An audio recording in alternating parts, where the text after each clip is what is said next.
자, 우리 한국 청년 지도자 아카데미 한청아, 오늘 우리 수업 들어오신 분들 환영합니다. 반갑습니다. 네, 전한길입니다. 제가 바로 한국 청년 지도자 아카데미 한청아의 원장으로 있습니다. 지난번 우리 6월 25일날 2025년 6월 25일날 한청아가 출범식을 했습니다.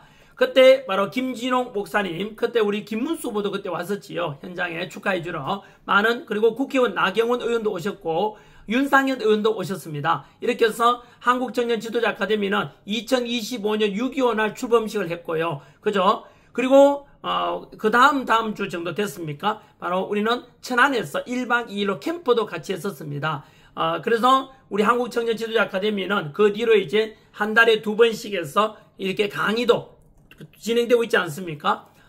우리 한국청년 지도자 아카데미는 출범하게 된 것은 바로 6.3 대선에 자유우파가 패배했지 않습니까? 그러면서 김진홍 목사님께서 저에게 이제 이렇게 대한민국에 현재는 좌파 집권이 했지만은 자유우파 집권을 위해서 청년들을 기르고 교육하자라는 취지로 저에게 제안해왔고, 대표적인 역사적인 사례로서는 미국을 들 수 있죠. 미국의 1974년도에 바로 공화당 후보였던 베리 골드워터가 당시 린던 존슨 좌파 민주당에게 패배했어요. 참패를 했거든요. 그 뒤로 이 베리 골드워터는 청년들을 기릅니다. 보수주의 가치가 더 옳다는 걸 그저 가르치지 않습니까? 그 가르쳐가지고 그 17년 만에 1981년에 드디어 공화당 후보로, 보수주의 후보로 로널드 레이건 후보가 당선이 되어서, 그래서 강력한 미국이 만들어지죠. 그 덕분에 바로 이 레이건 덕분에 구소련 정권이 붕괴됩니다. 그래서 자유우파가 이기고 진보 좌파를 그저 패배하게 만드는, 이것을 만든 게 바로 레이건 정부였는데, 그것의 이론이 된 게 바로 베리 골드워터가 기른 바로 이런 청년 보수주의 가치관이죠. 그래서 레이건 우리 11이라는 책도 냈던 조평세 박사님도 저희들 교수로 모셨지 않습니까? 우리 자유우파, 한청아에서 지향하는 청년들의 미래 모습, 대한민국 미래 모습은 정치적으로 자유민주주의, 경제적으로 자유시장 경제체제, 그리고 사회적으로는 무조건 퍼주고 있는 놈 뺏어가 가난한 놈 나눠주자는 그런 복지가 아니라 약자 배려하는 복지, 선별적 복지, 그 외에도 법치와 공정, 그리고 가정이라는 가치, 생명이라는 가치, 그리고 종교든 이런 자유가 있는 가치를 중시해야 된다. 이게 바로 레이건의 정책이었습니다. 이것이 바로 자유우파로서 보수주의 가치관으로서 결국은 좌파와 공산을 붕괴시키는 이런 이론적인 단초가 됩니다. 여러분, 이것처럼 한국 청년 지도자 아카데미는 6.3 대선에서 패배한 뒤로 이것을 사실은요, 스포트 중에서 윤석열 대통령입니다. 윤석열 대통령께서 저에게 직접 제가 관저로 갔을 때 바로 베리 골드워터가 남긴 그걸 잘 드러나라. 윤석열 대통령의 가치도 마찬가지로 보수주의 가치인데, 제가 아까 이야기한 그 보수주의 가치가 똑같습니다. 윤석열 정부가 추진했던 이 가치가 결국은 옳다는 것을 우리 미래 세대 청년들이 알 수 있도록 해주세요라고 저한테 부탁을 했습니다. 그래서 한청아가 이렇게 해서 출범하게 됐다는 말씀을 드리고, 이제 6.25날 6월 25일에 출범했으니까 7월, 8월, 9월, 10월 딱 4개월이 지났습니다. 그래서 발대식과 그리고 캠프와 그리고 지금처럼 2주에 한 번씩 훌륭한 자유우파 보수주의 교수님들을 초빙해서 이렇게 강의를 진행하고 있습니다. 그래서 오늘은 바로 이희천, 이 책의 주인공이죠. 체제전쟁 마스터플랜. 현재 이 책이 여러분 교보문고 정치사회 분야에 1위가 되고 있습니다. 1위입니다. 베스트셀러입니다. 그래서 이 책의 저자, 이 책은 오늘 강연 진행되면서 보시겠지만 너무나 쉽고 재밌게 다 쓰여져 있습니다. 체제전쟁 마스터플랜에서 전국의 모든 2030 청년들이 좌파도 우파든 체제를 넘어서, 가치를 넘어서 이 책을 다 보기를 바라고, 이 책이 곧 대한민국을 지켜주고 현재 이재명 정권의 앞으로 미래 모습이 어떨지 이 책에 다 나와 있습니다. 아무튼 이희천 교수님 오늘 강의 잘 들어주시고요. 그리고 지난주에는 김민수 최고위원이 강의했고, 그 다음에는 현재 이진숙 방통위원장이었죠. 현재 그 섭외 중에 있습니다. 앞으로도 여러분들이 훌륭한 미래 보수주의 청년 지도자가 될 수 있도록 저희들은 전환뉴스에서 끊임없이 여러분들 스포트하고 국민의힘과도 적극적으로 협력해서 향후에 여러분들이 미래 우리 자유 보수주의 가치를 지키는 정치 또는 사회 분야 쪽에 나가더라도 정치 리더가 되고 그리고 사회, 문화 모든 분야의 미래 세대의 미래 대한민국의 주역이 될 수 있도록 전한길 역시 끝까지 스포트하고 응원하겠습니다. 현재 전한길은 현재 해외에 와 있습니다. 지금 아시다시피. 왜요? 해외에서 700만 해외 교민들께 전한길이가 끊임없이 목소리 내고 강연 다니고 알리고 해서 국내 5,200만 국민들께 알려서 결국은 이재명 정권의 민단 실체를 알려서 결국은 대한민국이 결국은 윤석열 대통령이 추구했던 가치가 옳았음을 증명시키고 그래서 한미동맹, 자유민주주의, 자유시장 경제, 그래서 안보, 외교, 정치, 경제, 사회적으로 튼튼한 이런 대한민국을 만들고 그래서 여러분들이 살아갈 미래 세대, 우리 청년 세대들이 더욱더 안보가 튼튼하고 그리고 경제적으로 풍요로운 대한민국이 될 수 있도록 그렇게 목소리 내고 함께 갑시다. 여러분들은 제가 여러분 목소리 내고 어쨌든 여러분들이 희생하고 어쨌든 할 테니까 스포트 할 테니까 여러분 마음껏 공부해 주시고 마음껏 대한민국의 우리 미래 세대 여러분들이 희망입니다. 그죠? 여러분들이 청년이 죽으면 민족이 죽는다 했습니다. 도산 안창호 선생의 가르침대로 여러분들이 대한민국의 미래입니다. 우리 한국 청년 지도자 아카데미 한청아가 우리 국힘을 앞으로 이끌어 가야 될 미래 세대 주인공입니다. 그리고 자유보수주의 여러분들이 기준이 될 겁니다. 그런 주인공이 될 거라 믿고 저는 끊임없이 여러분들을 후원하고 우리는 원팀 하나입니다. 자, 자유민주주의 만세, 보수주의 가치 만세, 윤석열 대통령 끝까지 저는 지지합니다. 여러분 앞으로도 함께해 주십시오. 오늘 수업 잘 듣고 한청아 튼튼해지도록 더욱더 공부도 열심히 해 주십시오. 파이팅입니다. 응원합니다. 반갑습니다. 아마 한청아 발대식, 개회식 할 때 제가 봤습니다. 그래서 이제 드디어 새로운 지도자가 형성되는구나. 지금까지 우리 대한민국이 박근혜 대통령 탄핵 이후 국가가 누란의 위기에 처했지만은 젊은 청년들이 나타나지 않았어요. 연세 드신 할아버지 할머니들 참 추운 겨울에 고생스럽게 이렇게 투쟁하면서 했습니다만 젊은 청년들이 이게 도대체 무슨 일인지 몰라가지고 그랬습니다만은 윤석열 대통령 비상계엄 이후 이 탄핵 과정을 보면서 젊은 청년들이 깨쳐서 계몽되어서 뛰쳐나온 걸 보고 얼마나 감사했는지 모릅니다. 앞으로 우리의 이 투쟁은 반드시 우리가 승리를 거둘 것이라고 생각합니다. 그래서 오늘 제가 아까 우리 전한길 선생님 소개한 대로 이 책의 저자로서 제가 좀 말씀을 드리겠습니다. 사실 저는 국정원에서 이 직원들을 한 16년간 이상 국가 정체성 분야를 가르친 사람 아닙니까? 그러다 보니까 국정원의 원래 임무가 체제 수호잖아요. 대한민국의 자유민주주의 체제, 이것을 지키는 어떤 기관으로서 가져야 될 가치관이 무엇인지 이것을 이제 한 16년간 이상 가르쳤는데 그러면서 대한민국이 얼마나 지금 종북 세력에 의해서 위기에 처해 있는지를 절감하게 됐습니다. 책을 한 20권을 쓰고 소책자도 10권 쓰고 하면서 많은 강의도 하면서 정말 느꼈는데 정말 우리 국민들이 이 심각한 위기의 실상을 모르고 있다는데 정말 충격을 많이 받았습니다. 아무리 가르쳐도 에이 설마 그런 일이 있겠느냐 이렇게 방심하고 그 다음에 깨어나지 않는 모습을 보면서 언젠가는 반드시 위기가 올 거다 생각했는데 결국은 오늘과 같은 사태를 겪게 된 거죠.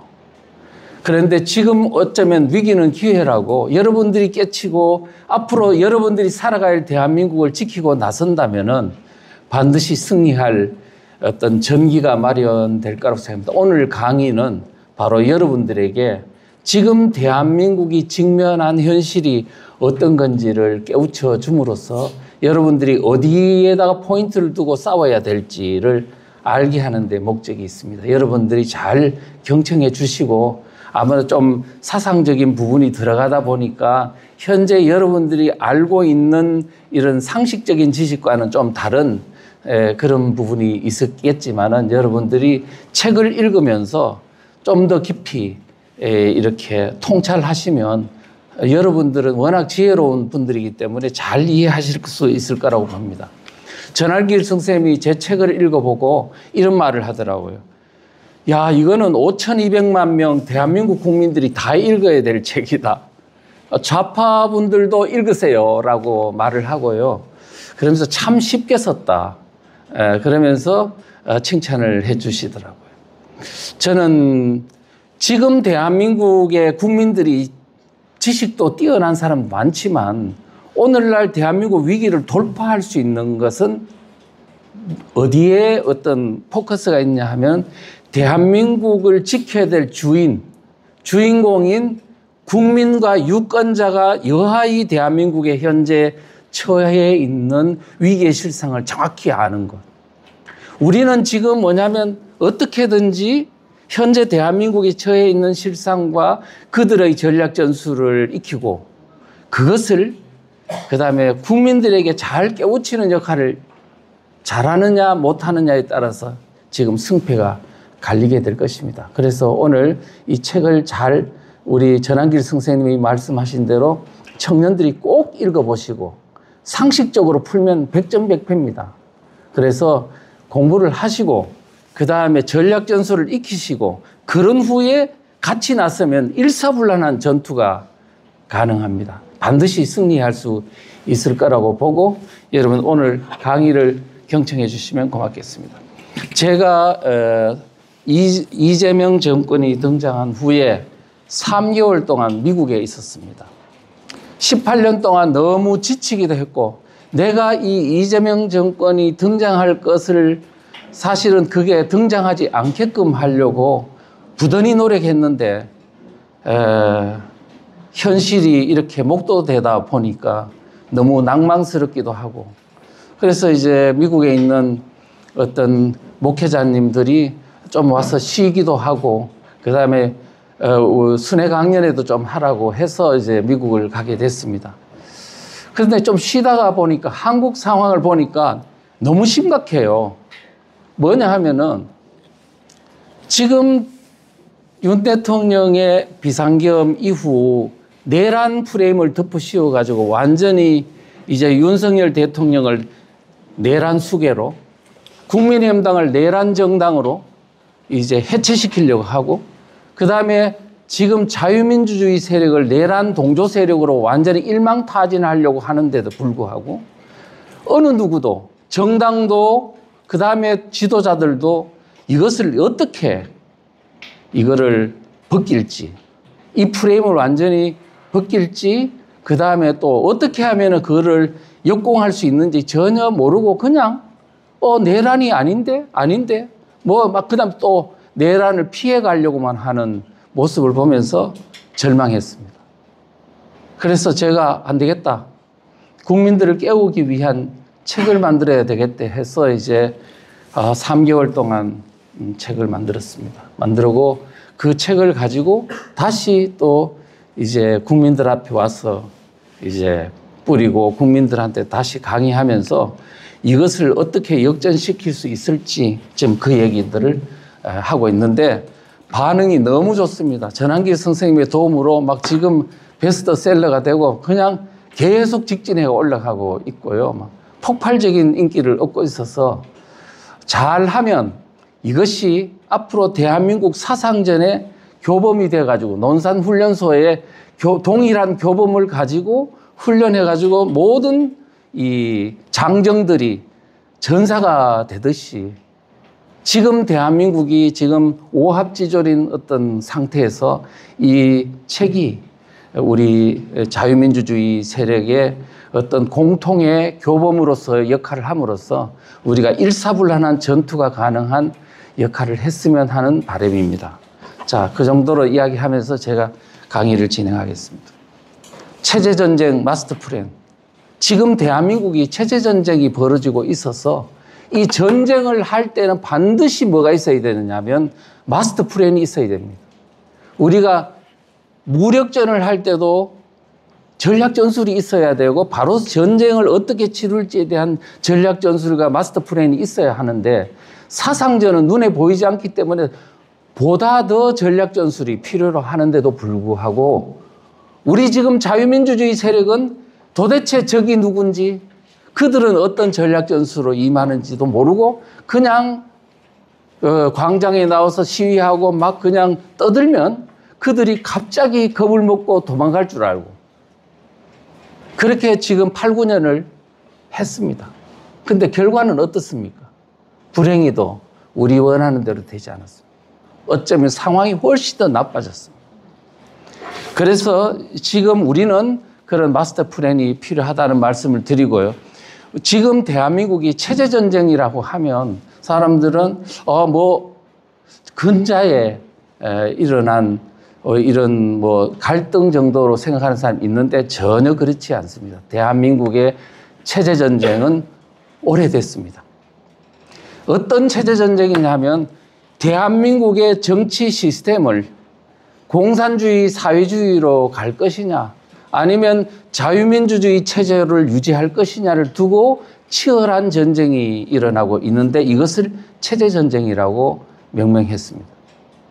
그런데 지금 여러분들이 공산주의라고 하면 전혀 낯선 6.25 때나 있었는 거로 생각하기 쉽지만 전혀 그렇지 않습니다. 대한민국에 공산주의가 이 땅에 들어온 거는 100년 됐습니다. 1918년도에 이동희가 러시아의 레닌의 어떤 공작에 의해 가지고 그거를 받아들이고 그 이동희가 레닌의 공작금을 가지고 임시정부에 침투하고 거기서 국무총리가 되고 그렇게 함으로써 이 땅에 공산주의가 확산이 됐습니다. 1920년대는 이제 공산주의 단체들이 우후 축선처럼 생겼습니다. 그래서 우리 민족 내에 공산주의 세력과 반공 세력 간의 치열한 좌우익의 대립이 있었습니다. 자, 그런 가운데 1945년도 해방이 됐습니다. 됐더니 어떤 나라를 만들 것이냐, 공산국가로 만들 것이냐, 아니면 미국처럼 반공적 자유민주주의 국가로 만들 것이냐를 두고 치열한 체제전쟁이 벌어졌는데 그것을 건국전쟁이라고 하죠.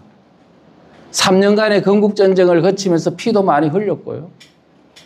그리고 나서 그 다음에 이제 가까스로 1948년 8월 15일 자유민주주의 대한민국이 겨우 건국이 됐습니다마는 불과 건국되고 얼마 뒤에 1950년 6월 25일 북한의 적화 통일을 위한 김일성의 남침이 있어가지고 얼마나 많은 피를 흘렸습니까?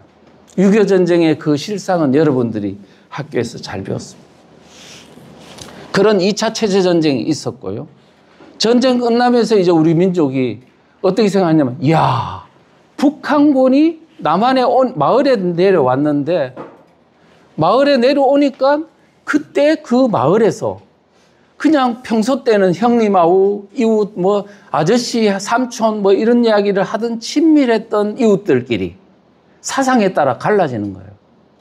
북한군이 내려오니까 바로 북한군하고 합세해가지고 붉은 안장차고 앞잡이가 된 세력들과 또 한쪽에서는 이제 공산주의를 싫어하는 사람들은 이제 막 숨어가지고 저기 그냥 토굴로 도망가거나 저 멀리 산으로 도망가거나 또는 그냥 마루 밑에 이제 저 굴을 뚫어가지고 피신을 하거나 막 이렇게 숨어 있는 그러면서 잡혀가지고 인민재판을 통해서 처형당하거나 또 형무소에 들어갔다가 나중에 북한군이 후퇴하면서 다 완전히 집단 학살하고 올라갔거든요.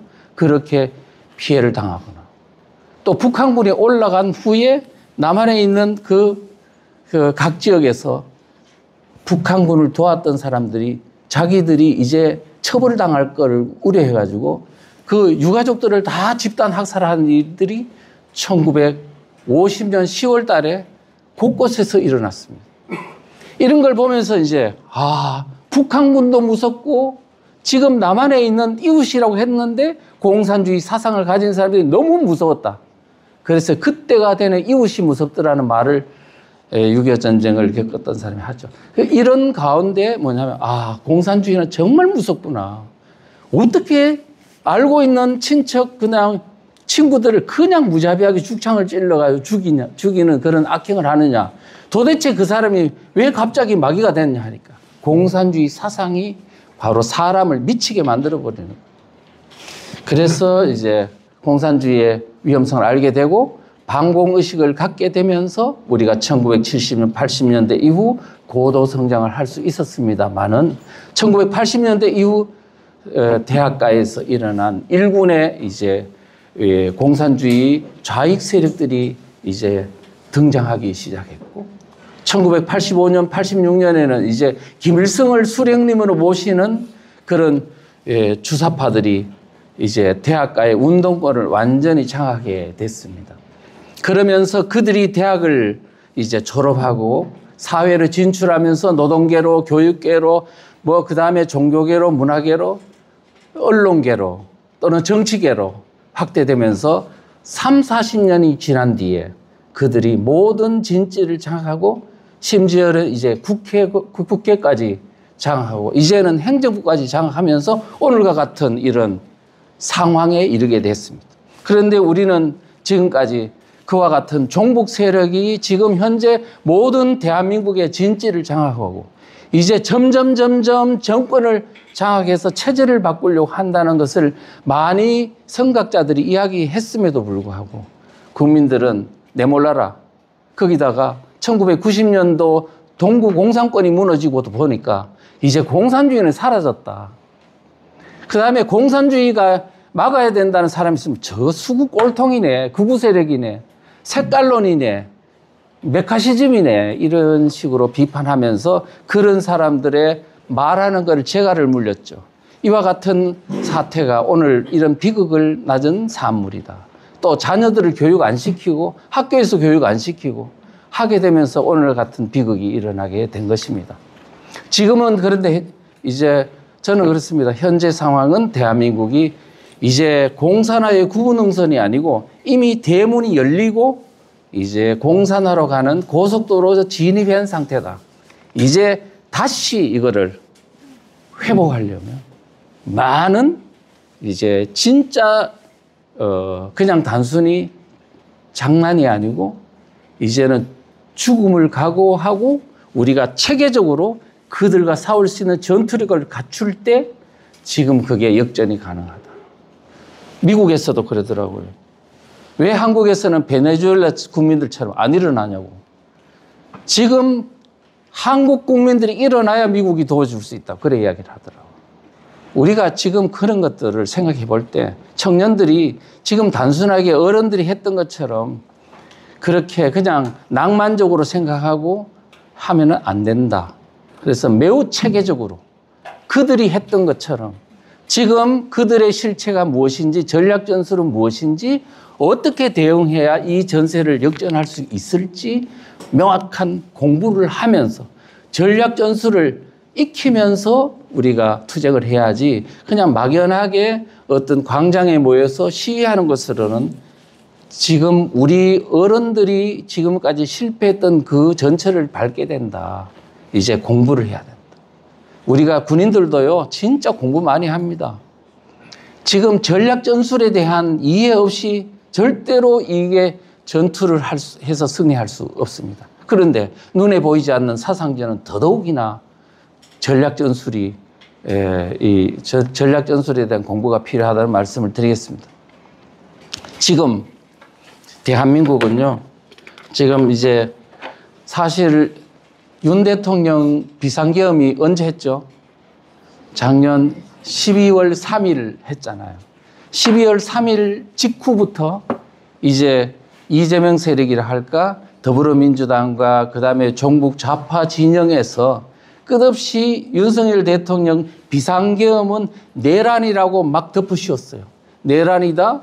그다음에 덮어씌우면서 이제 막 공격을 했는데 그때 대통령이 그것 때문에 탄핵도 되고 또 정권같이 바뀌고 그다음에 했는데도 그 내란 프레임을 이제는 용도 하지 않고 지속적으로 지금 하고 있는 상황입니다. 그래서 지금 많은 사람들은 이 내란 프레임에 대해서요, 뭐냐면 윤석열 대통령이 이제 윤석열 대통령이 대통령 이제 탄핵이 되고 또 처벌이 되면 중단할 줄 알았는데 절대 중단하지 않습니다. 어떻게 진행되냐면 윤석열 대통령이 제거되면 그 다음은 윤석열 대통령의 지금 국민의힘당을 내란 정당으로 몰아서 제거하고 그 다음에 더불어민주당이 200석을 얻게 되면 어떻게 돼요? 헌법을 바꿀 수 있죠. 헌법을 바꾸면 이제 그때부터 이제는 진짜 지금 우리는 자유민주주의 세력은 헌법이 바뀌는 순간 지금은 우리가 국가 수호 세력, 체제 수호 세력이 되는데 헌법이 바뀌는 순간 우리는 반국가 세력, 반헌법 세력, 반체제 세력이 되는 거라고. 그때부터 본격적인 숙청 작업에 돌입하게 될 것입니다. 공산주의 역사가 다 말해주고 있어요. 여러분 처음부터 그렇게 강하게 한 게 아니에요. 체제가 바뀌면 그런 현상들이 일어난다는 거죠. 물론 여러 가지 어떤 지금 현대 상황이기 때문에 또 다른 이런 내용상 변화가 있을 수 있지만 기본적인 생각들은 기본적인 노선은 그렇다는 것을 아셔야 됩니다. 그래서 지금 그런데 많은 이제 우리 이 사람들은 이 내란 프레임에 대해서 이거를 자유민주주의적인 방식으로 이게 대응을 하려고 해요. 내란 프레임은 헌법에 보면은 헌법에 대통령의 고유 권한으로 그렇게 이미 이제 이렇게 규정하고 있고, 그 다음에 개헌법이라든가 또 학자들이 또 이게 학설이라든가 이런 걸 통해 가지고 또는 헌법재판소 판례를 볼 때 이거는 대통령의 고유 권한이지 이건 내란이 아니라고 말해도 지금 우리를 공격하는 세력은 자유민주주의를 파괴하려고 하는 세력이기 때문에 그 말에 어떤 동조를 하지를 않는다는 사실을 우리가 명심해야 됩니다. 그러다 보니 우리 지금 우파 진영은 뭐냐면은 내란이 아니라고만 말하지 뭐냐면은 거기에 대해서 역공을 못 취하고요. 피하고 그 다음에 회피하는데 지금 급급하고 있더라고요. 그래서 나는 뭐 비상계엄을 반대했다는 둥 아니면 윤석열 대통령 비상계엄을 했던 윤석열 대통령을 몰아내면 된다는 둥 그 다음에 윤석열 대통령이 비상계엄했는 거 사과를 하자는 둥 이와 같은 소극적이고 이런 회피적인 태도로는 절대로 그들을 이길 수 없다는 것을 명심하셔야 됩니다. 그래서 우리는 내란 프레임은 피하는 게 능사가 아니고 피하면 피할수록 더 큰 쓰나미로 우리를 덮칠 것입니다. 이제는 뭐냐 하면 그렇게 하는 것이 아니고 이제는 그들과 이 내란 문제에 대해서 적극적인 어떤 역공을 취해가지고 그들을 무력화시키는 그런 전략 전술을 꼭 익히셔야 된다는 말씀을 드립니다. 그런데요, 저는 생각할 때 사실은 간단명료해요. 이길 수 있습니다. 반드시 쉽게 어떻게 하면 되냐 하면 바로 여러분들은 내란 프레임을 아니라고 부정하는 게 아니고 바로 그들이 지금 내란 공격을 하는 그 내용의 어떤 취약점을 가지고 역공을 취하는 것이 가장 효과적입니다. 그러면요, 반드시 그들의 내란 공세가 굉장히 약화됩니다. 지금 여러분 김현지 사건 보셨죠? 김현지 사건이 그들의 어떤 약점이 막 공격되니까 지금 내란 프레임이 약화됐어요? 강화됐어요? 크게 약화됐죠. 바로 그거예요. 지금 내란 공격을 계속 해올 때 내란이 아니라고 부정하는 것보다는 너희들이 내란 세력이라고 집중 공격하는 것이 공격이 최선의 방어다. 이렇게 이제 생각하시면 될 것 같습니다. 그래서 어떻게 하면 되느냐 하면 첫째는요, 근본적으로는 답은 어디에 있냐? 사상전에 있습니다. 사상전. 그들이 종북 세력들의 실체를 국민들한테 정확하게 알려주는 사상전을 하는데 하기만 하면은 이 모든 문제가 다 풀려요. 자, 그거를 이제 아셔야 되고요. 그러면 우리가 몇 가지 포인트를 한번 해보겠습니다. 여러분, 윤석열 대통령이 비상계엄을 선포했잖아요. 근데 선포할 때 무슨 이유를 딱 댔냐 하면 이렇게 말을 했어요. 왜 선포했냐? 더불어민주당이 입법 독재를 통해서 국가의 사법행정 시스템을 마비시키고 자유민주주의 체제 전복을 기도하고 있다. 지금 더불어민주당이 그렇다는 거죠. 그 다음에 자유민주주의의 기반이 되어야 할 국회가 자유민주주의 체제를 붕괴시키는 괴물이 된 것이다. 종북 반국가 세력을 일거에 척결하고 자유헌정 질서를 지키기 위해 비상계엄을 선포한다라고 말했어요. 자, 윤석열 대통령이 말했던 왜 비상계엄을 했는지 이거를 잘 보면은 두 가지 포인트가 있어요. 하나는 종북 반국가 세력이 국회를 장악했다는 거예요. 그러니까 두 번째는 국회를 장악한 후에 그 국회를 근거로 해서 행정부, 사법부를 마비시키고 그 다음에 체제 전복을 기도하고 있다는 내용이잖아요. 그래서 지금 이 두 개, 윤석열 대통령이 비상계엄하면서 했던 이 두 개가 사실인가 아닌가? 만약에 사실이라고 하면 비상계엄은 정당한 것이 되는 거죠. 사실이 아니라고 하면 그들 말대로 내란이 되는 거. 그 다음에 친위 쿠데타가 되는 거죠. 그래서 우리는 지금 이 문제를 봐야 되는데 지금 우리 많은 우파 진영 사람들은 어떤 학자, 교수 출신도 나와서 그런 말을 하고 정치인도 나와서 자기가 생각할 때는 비상계엄 잘못됐다고 막 그냥 이야기를 하더라고요. 근데 자기가 상식적으로 판단하지 말고 윤 대통령이 비상계엄을 했을 때 왜 했는지에 대한 이유가 사실인지 아닌지 아는 것이 가장 중요하다. 그래서 하여튼 그 내용을 한번 살펴보겠습니다. 종북 좌익 세력이 국회 장악한 게 사실인가? 자, 만약에 지금 이것을 우리가 한번 살펴보자 이거예요. 여러분, 2000년도에요. 2000년도 4월에 총선이 있었습니다. 총선이 있었는데 그때 한나라당, 민주당, 자민련이라는 정당 3개가 있었는데 다 그때 당시 사람들은 보수 양당 체제라 그랬어요. 한나라당도 보수정당, 민주당도 보수정당, 자민련도 보수정당이라는 얘기였어요. 그러니까 뭐냐면 물론 그 안에 전대협 주사파들도 일부 들어가 있긴 하지만 정당 자체가 좌파 정당은 아니었다는 얘기예요. 그 다음에 2008년도에도요. 총선을 해봤는데 새누리당, 민주당, 자유선진당이 있었고 민노당, 그 다음에 진보신당이 있었는데 좌파 정당이라고 할까? 그 정당은 5석, 2석. 극소수였다고요.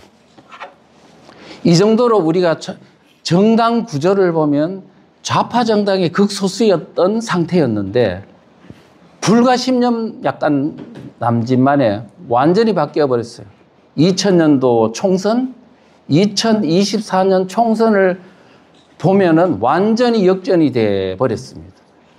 2024년도 총선을 보면요. 국민의힘당이 108석밖에 안 돼요. 우파 정당이 유일합니다. 그 다음에 좌파 정당은 보니까 더불어민주당, 진보당, 조국혁신당, 기본소득당, 사회민주당, 정의당, 녹색당, 열린민주당, 지역당 연합, 노동당 수많은 정당들이 있고 국회 의석을 장악한 제도권 정당만 하더라도 총 합치니까 188석이 돼버리는 겁니다. 어떻게 우파 정당이 다수였던 대한민국의 국회가 불과 10년 만에 이렇게 바뀌어버렸냐. 이거를 우리는 국회가 정치권이 전복됐다고 하는 거예요. 전복됐다는 말은 뒤집어졌다는 뜻입니다. 자유민주주의 세력이 다수를 점했던 국회가 자유민주주의를 부정한 그것을 주도적인 어떤 정당들이 다수를 점해버리니까 이거는 완전히 역전된 거죠. 지금 왜 그래 됐는지 그 과정을요, 깊이 이야기하면 좀 기니까 간단하게만 말씀드릴게요. 2단계를 거쳐서 그렇게 됐습니다. 2001년도 3월 달에 북한에서 지령이 내려왔습니다. 뭐를 내려왔냐면 북한이 지금까지는 무력 남침해한 적화 통일을 하려고 했는데 이제 김대중 정부 때 햇볕 정책과 함께 북한과의 교류가 되면서 남한 내 종북 세력이 우후죽순처럼 생기니까 이제는 정치권에 뭔가 이제는 무력 남침이 아니고 이제는 합법적인 방법으로 선거를 통해서 우리가 정권을 잡을 수 있겠다 판단을 하고 북한이 종북 세력을 보고 지령을 내렸어요. 민노당에 들어가라. 민노당을 장악하라. 그렇게 해서 2001년도 12월부터 민노당으로 들어갔는데요. 사실은 그때 바로 종북 세력이 이 들어가기 전에 회합을 했어요. 어디서? 예, 군자산. 그러니까 충북 괴산에 가면 군자산이라는 산에서 어떤 수련원에서 모여가지고 우리가 앞으로 어떻게 할 건지 회합을 했다고요. 3년 안에 민노당으로 들어가서 당권을 장악한다. 그 다음에 이 당을 발전시켜서 10년 안에 정권 잡는다. 10년이 언제냐면 2012년도 대선입니다. 대선에서 자기들이 정권 잡겠다는 거야. 종북 세력들이. 그런 후에 북한하고 연방제로 적화 통일을 하겠다. 그거를 결의한 게 바로 이겁니다. 그랬는데 사실 그대로 다 진행이 됐어. 3년 안에 당권을 장악했고 또 한 4, 5년 만에 종북 세력 중에 가장 종북 세력인 이석기의 경기동부연합. 여러분 잘 아시죠? 그 사람이 당권을 장악한 게 2006년도 초입니다. 그런데 그때 잡을 때 누가 도와줬냐? 북한의 1심이라는 간첩단이 다 도와준 거야. 그렇게 해서 정권을 잡았습니다. 당권을 잡았습니다. 그런 후에 세월이 흘러 2011년도에 민노당을 통진당, 통합진보당으로 확장을 하고 그 다음에 총선 때 민주당과 야권연대해서 그렇게 해서 이제 했습니다마는 어떻게 됐냐. 통진당 내분 사태가 일어나는 바람에 이게 그냥 연대가 깨져가지고 가까스로 이석기와 문재인, 통진당과 민주당 간의 공동정부 구성이 실패를 봤습니다. 그래서 얼마나 위험한 상황인지 모릅니다. 그래서 지금 그런 과정을 거쳐가지고 이제 점점점 정치권 안으로 이제 종북 세력이 들어가게 됐다. 자, 그 다음에 이제 그 여파로 통진당 내분 사태 여파로 이제 이석기 경기동부연합의 실체가 이제 국민들한테 알려지면서 2013년도에 이석기의 아로 사건 때문에 헌법재판소에서 통진당이 해산돼 버렸어요. 2014년도 12월에. 해산됐는데 그 다음에 이 이석기 통진당 세력이 어디로 갔나? 해산된 후에 우리 많은 사람들은 그랬어요. 이야, 통진당 해산됐으니까 이제 종북 세력이 없어졌다고. 저는 그랬습니다. 없어지기는 뭘 없어져. 그 사람들이 태평양 바다로 갔나 북한으로 갔나. 어디로 갔냐 하면은 국민들 모르게 성남으로 갔습니다. 원래 터전이 성남이거든요. 이석기의 경기동부연합의 기반이 성남이기 때문에 이재명과 함께 기반을 확장해서 민노총을 장악하고 그 다음에 경기도로 갔다가 이제는 더불어민주당 안으로 들어와서 대권을 장악하고 지금은 정권을 장악했어. 그들의 세력이 사실상 대한민국에 지금 좌지우지하는 아주 중요한 역할을 숨어서 하고 있습니다. 그래서 통진당이 이제 해산되는 것 같았는데 그 주도 세력들이 진보당, 문재인 때 진보당으로 부활시킨과 동시에 더불어민주당을 장악했으니 이제 대한민국의 주도권은 결국은 그들이 가장 위험한 북한과 연계된 세력들이 지금 대한민국의 정치 주도권을 장악했다. 그랬으니 앞으로 여러분들이 지금 보시는 지금 현상이 자유민주주의를 파괴하는 현상 안 보이십니까? 지금 국회를 장악하고 행정부를 장악하고 이제는 사법부까지 이제 파괴해서 상권 분립은 없어지고 하는 이 현상은 자유민주주의가 이제 무너지고 있는 그야말로 곡소리가 지금 나고 있는 거거든요. 그런데 지금 그것을 누가 봤냐 하면 윤석열 대통령이 본 거지. 왜? 정보기관 보고를 통해서 현재 돌아가고 있는 상황을 본 거죠. 여러분들은, 우리 일반 국민들은 윤석열 대통령을 보고 아니 전쟁도 아니고 아무 자유민주주의가 잘 지켜지는데 왜 저렇게 뜬금없이 계엄군을 동원해가지고 비상계엄을 했냐, 돌았냐, 뭐 막 이렇게 욕을 했잖아요. 그런데 여러분들이 생각한데 전쟁만 총소리가 들려야 전쟁입니까?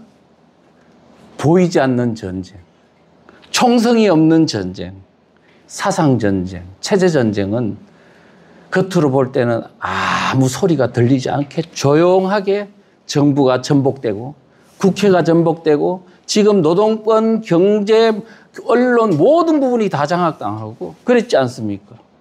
이제는 국회가 전복당하고 이제는 행정부가 전복당하고 선관위, 헌재 모든 게 전복당하고 이렇게 있는 상황을 대통령이 보고 아 이거는 안 된다. 이렇게 해서 지금 비상계엄을 선포한 거라고 보여집니다. 그래서 우리가 지금 이런 일반적으로 국민들이 상식적인 판단이 아닌 대통령 입장에서 모든 정보를 알고 있는 대통령 입장에서 판단해 보면 종북 세력이 국회를 장악한 그 모든 과정을 다 낱낱이 보고 있었잖아요. 그래서 비상계엄을 하게 된 것이니까 결국은 대통령의 말이 맞는 거예요, 안 맞는 거예요?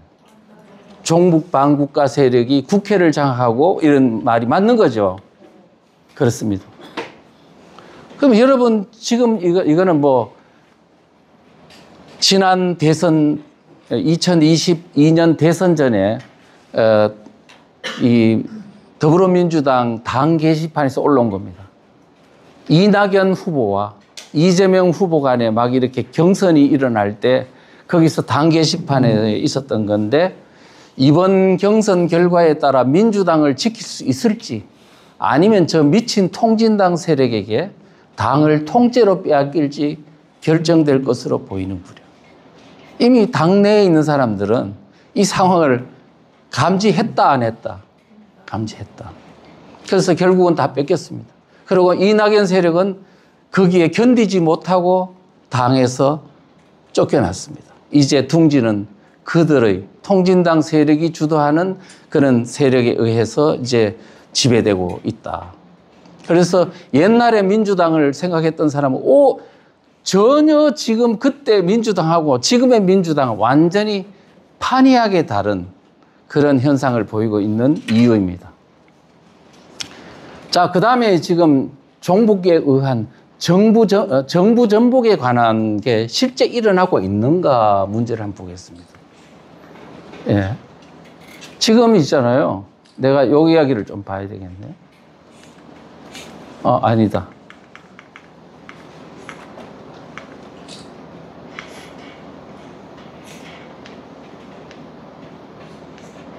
이거는 그냥 이렇게, 예.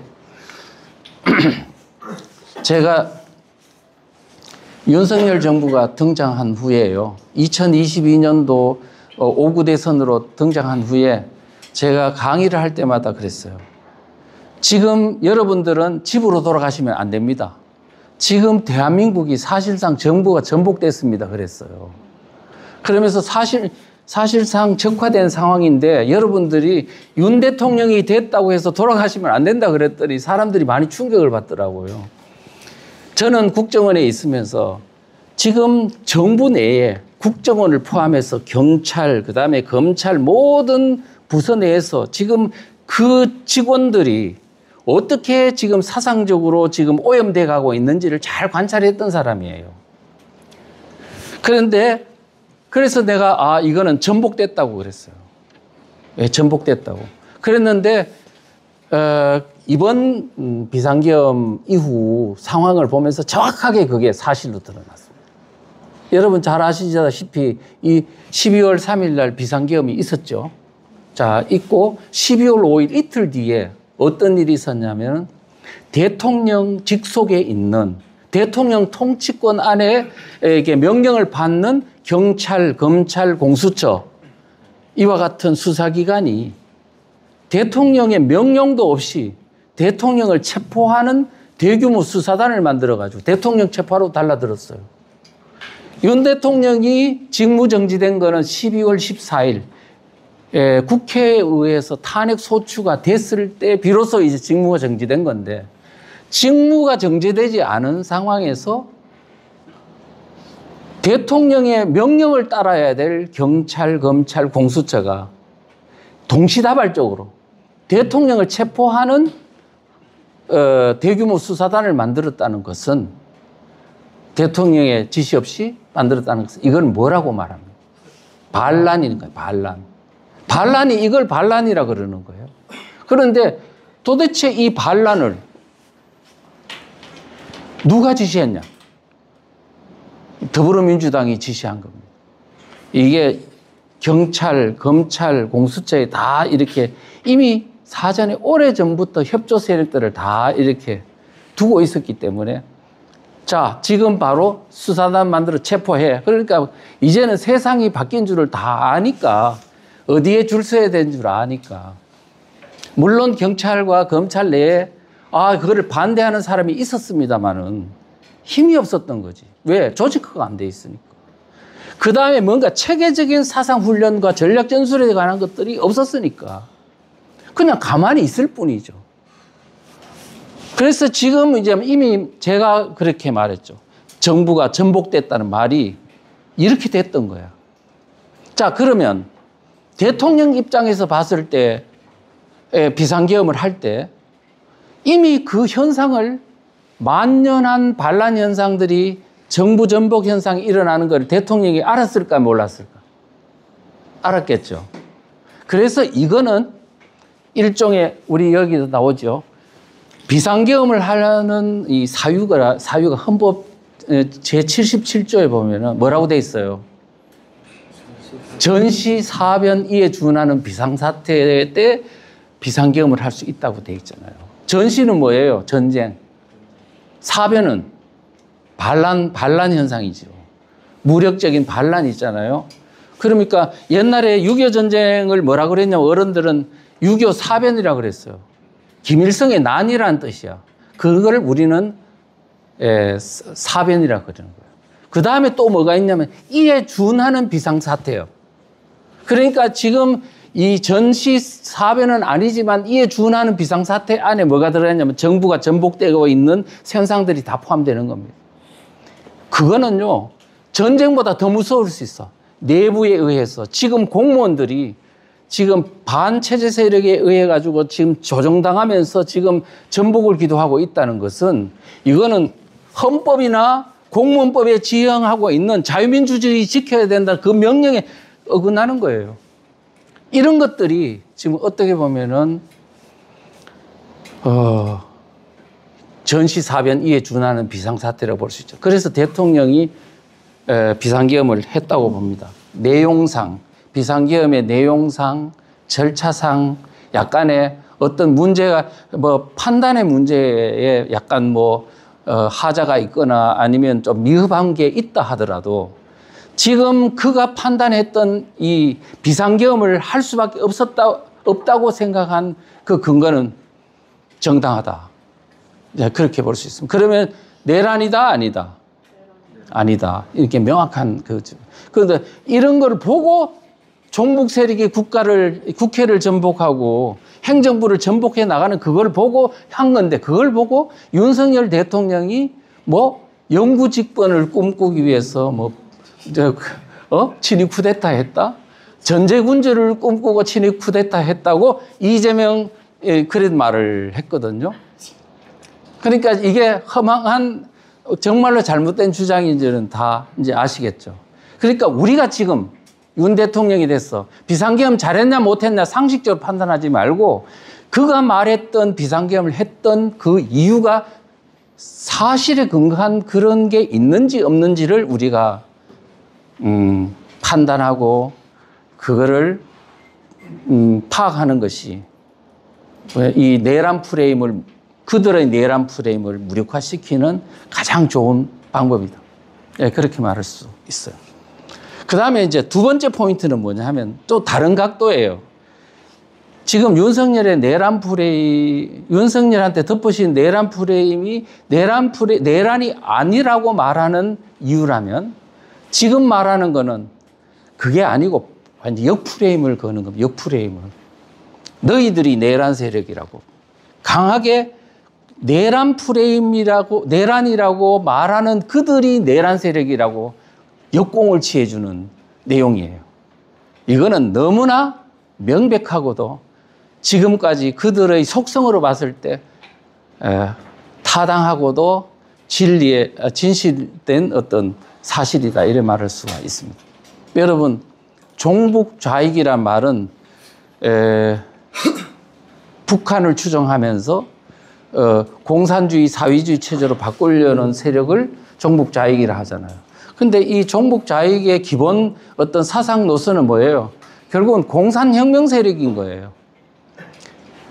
여러분들 아시다시피 마르크스 레닌은 뭐예요? 프롤레타리아 레볼루션, 프롤레타리아에 의한 공산혁명을 꿈꾸는 세력이고, 결국은 자본주의 체제를 무너뜨리려고 하는 공산혁명 세력이잖아요. 그렇죠? 그 다음에 주사파는 뭐예요? 북한식 공산혁명을 꿈꾸는 세력이잖아요. 미국을 몰아낸 후에 인민민주주의 혁명을 해서 결국은 대한민국의 자유민주 체제를 해체시키고 지금 북한과 같은 나라를 만들려고 하는 거잖아요. 모두 다가 기본적인 어떤 노선은 뭐다? 혁명이다. 공산혁명 세력이라고요. 체제를 뒤집어 엎는 거라고요. 지금 그러한 사상 노선을 갖는 세력이라는 것을 우리가 생각해 보면, 아, 얘들이 내란 세력이네. 우리 답은 자명하게 나오는 거 아닙니까? 그렇습니다. 자, 우리가 지난번에 2012년도 4월달 총선 끝난 후에 바로 뭐가 있었어요? 통진당 내분 사태가 있었잖아요. 막 그냥 일산에 있는 킨텍스에서 서로 막 머리끄덩이 잡아 당기고 했거든요. 그 당권파, 이석기의 경기동부연합이 주도하는 당권파들이 부정선거를 엄청 한 거예요. 비례대표 부정선거를 선출 과정에서. 그래서 피해를 본 PD 계열이 막 그냥 달라들어가 막 싸움하면서 막 이렇게 난투극이 벌어진 겁니다.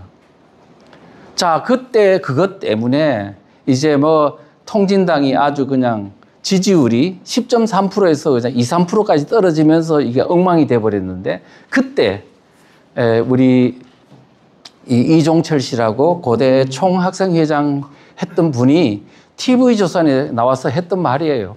뭐라고 했냐? 제가 볼 때는 종북 세력에 대한 가장 잘 설명을 한 어떤 표현이다, 이런 말씀을 드릴 수 있는데, 이 사람이 뭐라고 했냐면, 종북 세력 주사파는 철저히 북한의 지령에 따라 대한민국을 전복하려는 세력이다 말해주면서, 대한민국을 주체사상의 조국 북한과 같은 나라로 만드는 것입니다. 그러면서 대한민국의 자유민주주의 체제를 전복해서 북한의 사회주의 체제를 만드는 것이고, 궁극적으로는 북한의 김정은을 통일 대통령으로 만드는 것입니다. 그래서 일반 국민들이 종북 세력에 대해서 낭만적으로 생각하는 것과 전혀 다르다. 본질은 무섭다. 그런데 지금 이종철 씨가 말한 종북 세력에 이 누구를 두고 이 표현한 것이냐 하면 바로 통진당 주도 세력인 이석기 경기동부연합을 염두에 두고 한 표현입니다. 지금 그런데 이 통진당의 경기동부연합 이 세력이 이제 실체가 그때 드러나고 난투극이 벌어지고 했음에도 불구하고 그 내용들을 무난히 돌파하면서 하다가 다음에 이석기 지하혁명 조직이 실체가 다 까발려졌어요. 북한이 김정은이가 남침하려고 하는 막 분위기가 일자 바로 그들 한 150명의 지하혁명 세력이 모여가지고 북한이 남침하면 어떻게 할 것이냐, 우리가. 그거를 이제 논의를 했어요. 그래서 했냐면, 자, 그러면 회화동에 있는 전신전화국 폭파하고, 평택에 세계에서 제일 큰 유리창구 폭파하고, 인명살상을 어떻게 하고, 이런 내용을 논의하다가 그 내부 고발자가 녹음을 해가 국정원에 갖다 주는 바람에 들통난 거예요. 그래서 내란 음모 사건으로 9년형을 받았습니다. 그 사람이 누구라고요? 이석기라고요. 그런데 진짜 이석기 세력이 지금 원래 기반이 어디예요? 성남이잖아요. 그래서 지금 그 세력과 함께 지금 뭐냐면 김현지도 다 그 세력들 아닙니까? 그 다 연결된 세력과 함께 지금 대한민국에 지금 정권을 잡았으니까 김영하리가 말한 대로 앞으로 이런 어떤 세력이 그때 이제 말했어요. 이런 세력이 정치권과 정부 핵심 조직에 들어간다면 상상할 수 없는 치명적 상황이 일어날 수 있다고 2011년도 8월 달에 김영환 주사파의 대부 그 사람이 그런 말을 했어요. 이걸 두고 한 말이에요. 지금 여러분이 겪고 있는 게 바로 김영환이가 이미 2011년도 8월 달에 예측해 줬습니다. 자, 그런 걸 보면 이거 지금 이런 것들이 뭐라고요? 예, 종북 좌익 세력은 공산혁명 세력이고 이들이야말로 내란 세력임을 우리는 잘 알 수 있다. 그래서 이 문제를 국민한테 알려줘야 된다. 이 문제를. 이들이 누구라고요? 공산혁명 세력이고 이들이 내란 세력임을 국민들한테 알려줘야 된다. 말입니다. 자, 그 다음에 보면은요. 그 다음 포인트가 뭐냐면 종북 좌익 세력은요. 끝없이 대한민국의 정권을 탈취하기 위해서 끝없이 노력했던 세력입니다. 여러분 잘 아시는 2002년도 효순미선 사건은 미국을 몰아내고 결국은 대한민국을 자기들이 원하는 대통령이 될 수 있도록 하려고 한 어떤 그런 정치, 바로 대선 있었던 그 달에 그런 시위를 했잖아요. 그런 것이고, 그 다음에 2008년도에 광우병 사태는 이명박 대통령을 끌어내려가지고 이게 정부를 전복하려고 했던 그런 시도였고, 그 다음에 2016년도 말에 있었던 박근혜 대통령 이 사태는 박근혜 대통령을 끌어내려가지고 결국은 정권을 탈취하려고 했던 것이고 성공을 거뒀죠. 그 다음에 윤석열 대통령 때 있는 지금 그 사태는 또한 뭐냐면 바로 윤석열 대통령을 끌어내려서 그들이 정권을 잡고 그 다음에 체제를 바꾸기 위한 시도였는데 성공을 거뒀습니다. 자, 그러면 다른 건 다 제외하고 생각해 보십시오. 윤석열 대통령, 더불어민주당이나 이 종북 좌파 진영에서 윤 대통령을 뭐라고요? 내란으로 몰아가지고 비상계엄이 내란이라고 해서 지금 처벌을 하려고 했는데 비상계엄 때 비로소 비상계엄 하는 거 보고 아이고 이게 내란 행위네 해가지고 지금 공격을 한 겁니까? 아니면 그 이전부터 윤 대통령을 끌어내려가지고 처벌을 제거하려고 하는 준비 작업이 있었냐? 그러면 준비 작업은 그 전부터 있었어요. 언제부터? 이미 북한에서 바로 윤석열 대통령을 약점을 잡아가지고 계속 공격을 하라라고 정권 취임하기 전부터 취임하자마자 북한에서 지령을 내렸어요. 내렸더니 바로 이 촛불행동 같은 촛불 단체가 대통령 바로 취임과 동시에 촛불행동이라는 단체를 만들어 가지고 그때부터 대통령이 탄핵될 때까지 건 180회에 걸쳐서 전국 단위의 시위를 계속 했습니다. 그것은 이미 뭐라고요? 윤 대통령을 탄핵하고 한 것이 비상계엄 때문이 아니고 이미 정권 초기부터 계속 대통령을 끌어내리기 위한 준비 작업이 진행된 과정에서 일어난 것이다. 이제 그렇게 보는 게 맞습니다. 여러분 지금 보십시오. 여러분 옛날에 이번 2024년도 4월 달에 총선이 있었잖아요. 총선이 있었는데 제가 그 총선 당시에 이 야권에서 하고 있는 전략을 가지고 내가 그림을 이렇게 만들었습니다. 그때 당시에 총선 전에 벌써 만든 거예요. 뭐라고 만들었냐면 지금 비례정당을 만들었는데 더불어민주당, 진보당, 새진보연합 그다음에 촛불 세력들이 아우르는 뭘 만들었느냐? 비례정당을 만들었어요. 자, 비례정당을 만들어가지고 비례대표를 국회의원을 주는 것은 그 자기 소속된 정치인한테 주는 게 맞지 않습니까? 그런데 여기는 더불어민주당이 이심도 좋지. 자기 정당 후보들한테는 별로 안 주고요. 진보당한테 비례대표를 3석이나 주고, 그 다음에 기본소득당하고 이런 어떤 당한테 또 3석을 주고, 촛불 세력한테 국회의원 비례대표를 4석이나 줬어요. 근데 왜 줬을까? 왜? 아니, 원래 자기 정당한테 비례대표를 나눠주는 건데 왜 다른 정당한테 이 촛불 세력한테 4석이나 줬냐? 그랬더니 장차 총선이 끝난 후에 윤 대통령을 끌어내리는 작업에 이 모두가 한 몸이 돼, 원팀이 돼야 되고 운명 공동체가 되도록 하기 위한 사전 준비 작업이었던 거죠. 그렇게 생각해 보면, 야, 이게 지금 윤 대통령 탄핵이 비상계엄 때 생긴 게 아니고 사전에 그렇게 하려고 준비했었네. 라는 게 알 수 있어요. 그러니까 여러분들은 윤 대통령 탄핵 과정에서 국민의힘 당은 같은 당인데도 배반자가 나왔잖아요. 그런데 야권에서는 배반자 나왔어요, 안 나왔어요? 하나도 안 나왔죠. 다른 당인데도 왜 그랬을까? 예, 국회 의석을 다 나눠져 가지고 완전히 운명 공동체로 만들었기 때문에 그래 된 것이. 이렇게 철저히 윤 대통령을 끌어내리기 위한 준비 작업을 했고, 총선 끝나자마자 바로 3일 뒤에 이제 작업에 들어갔습니다. 촛불 행동. 그 다음에 거기에 있는 좌파단체들, 비례대표를 얻은 좌파단체들 한 5, 6개 정당들이 모여가지고 뭘 했냐. 이제 윤 대통령을 아예 탄핵이라는 말을 시작했어요. 윤석열의 숨통 틔워주면 안 된다. 틈만 주면 살아난다. 윤석열 탄핵 그날까지 굳건하게 투쟁하자. 탄핵하자고 이렇게 준비했어요. 그러면서 어떻게 했어요? 국회를 근거로 행정부 마비시키고 사법부 마비시키고 감사원장 탄핵, 그 다음에 막 장관 탄핵하고, 그 다음에 그 특활비 있잖아요. 모든 걸 다 빵을 만들었어.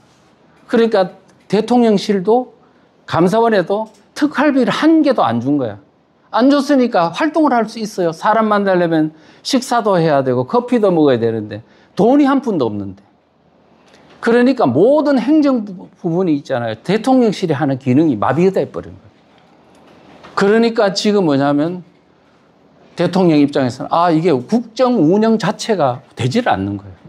이래 되니까 이제 비상계엄이라는 어떤 그런 특단의 조치를 취하지 않으면 안 된다고 생각을 하게 된 거죠. 그러니까 이 사람들이 다 그걸 노리고 계속 압박을 해서 결국은 비상계엄을 하도록 만들어가지고 그냥 몰아친 거다. 이렇게 이제 보여질 수 있습니다.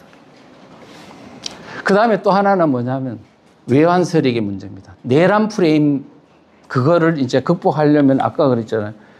바로 그들이 내란 세력임을 이제 증명해 주는 것이고, 이번에는 외환 세력 문제도 역프레임을 걸어야 합니다. 여러분, 지금 트럼프 대통령이 이번에 8월 25일 날 이재명과 만나가지고 가장 분노했던 이재명 정권에 대한 행동은 바로 오산 공군기지 급습 사건이잖아요. 이거는 어떻게 보면 저도 지금 오산 공군기지에 가서 화면을 봤거든요. 그러니까 엄청나게 큰 이 화면인데 거기에 한반도의 모든 항공기 궤적이 거기 다 나와 있어요. 클릭만 하면은 이제 비행기 어떤 기종인지, 그 다음에 운전사, 조종사는 누군지, 어디서부터 출항을 했는지, 국적 뭔지, 이런 것들이 다 실시간으로 알 수 있는 그런 것이거든요. 근데 그거는 다 미국에 있는 정찰 자산, 정보 자산의 어떤 결과라고요. 근데 그거는 미국의 자산이지 한국 게 아닙니다. 그런데 한국의 공군들한테 허락만 받고 그거를 급습을 했으니까 완전히 미국이 지금 엄청 열을 받아가지고 트럼프 대통령이 겉으로는 그냥 막 이렇게 참고 했는데, 내부적으로 들어보니까 완전히 용서할 수 없다, 이런 정도의 반응을 보였는 것 같아요. 그래서 지금 이번에 한국 정부를 보고 해명하라고 지금 요구를 하고 있잖아요. 근데 근데 왜 했냐 하면은 윤석열 대통령이 외환죄로 엮기 위해서 그걸 급습한 거거든요. 외환죄로. 외환죄라 하면 적국이나 적대 세력과 외부에 있는 적대 세력과 적국과 통모를 해가지고 대한민국의 국가를 어떤 그 전복하기 위한 그런 시도를 했을 때 그거를 외환죄라 그러는 거거든요. 내란죄라 하면 내부 국가의 내부에 있는 세력과 어떤 함께 국가를 전복하려고 했던 것을 내란죄라 한다면 외환죄는 외부에 있는 적대 국가와 적대 세력과 통모를 해가지고 이 국가를 전복하려고 하는 건데 말하자면은 윤석열 대통령이 평양에 있는 드론을 보내가지고 떨어뜨린 것은 김정은으로부터 도발하게 만들어가지고 지금 비상계엄이나 이런 거를 정당하게 만들려고 한 그런 어떤 시도라고 엮으려고 했던 거죠. 그런데 지금 윤 대통령의 그것을 가지고 외환죄로 엮으려 하는 것은 정말 가당치도 않은 얘기입니다. 적대 국가와 통모하고 그다음에 서로 연결된 직간접적으로 연결된 어떤 사례로 본다면 지금 종북 좌파 세력과 야당이 그와 같은 연루된 사건이 한두 개가 아니잖아요. 그래서 이런 것들을 가지고 역공을 취해 줘가지고 이거를 무력화시켜야지 왜 이게 아니라고 부정하는 것보다는 그것을 그들의 지금까지 했던 북한과의 연계된 그런 사례들을 가지고 역공을 취해 주는 게 훨씬 더 타당하다. 아까 말씀드렸듯이 2012년도에 총선이 있었잖아요. 총선 아까 말했듯이 통진당하고 민주당이 야권 연대를 하는 그 사건도 사실은 북한의 어떤 간첩단조 왕재산 인천 중심으로 활동했던 왕재산 간첩단한테 이미 지령이 내려온 게 있잖아요. 민노당을 중심으로 진보 대통합정당을 구성하라. 그래서 통합진보당이 만들어졌죠. 그다음에 통합진보당은 민주당과 야권 연대하라.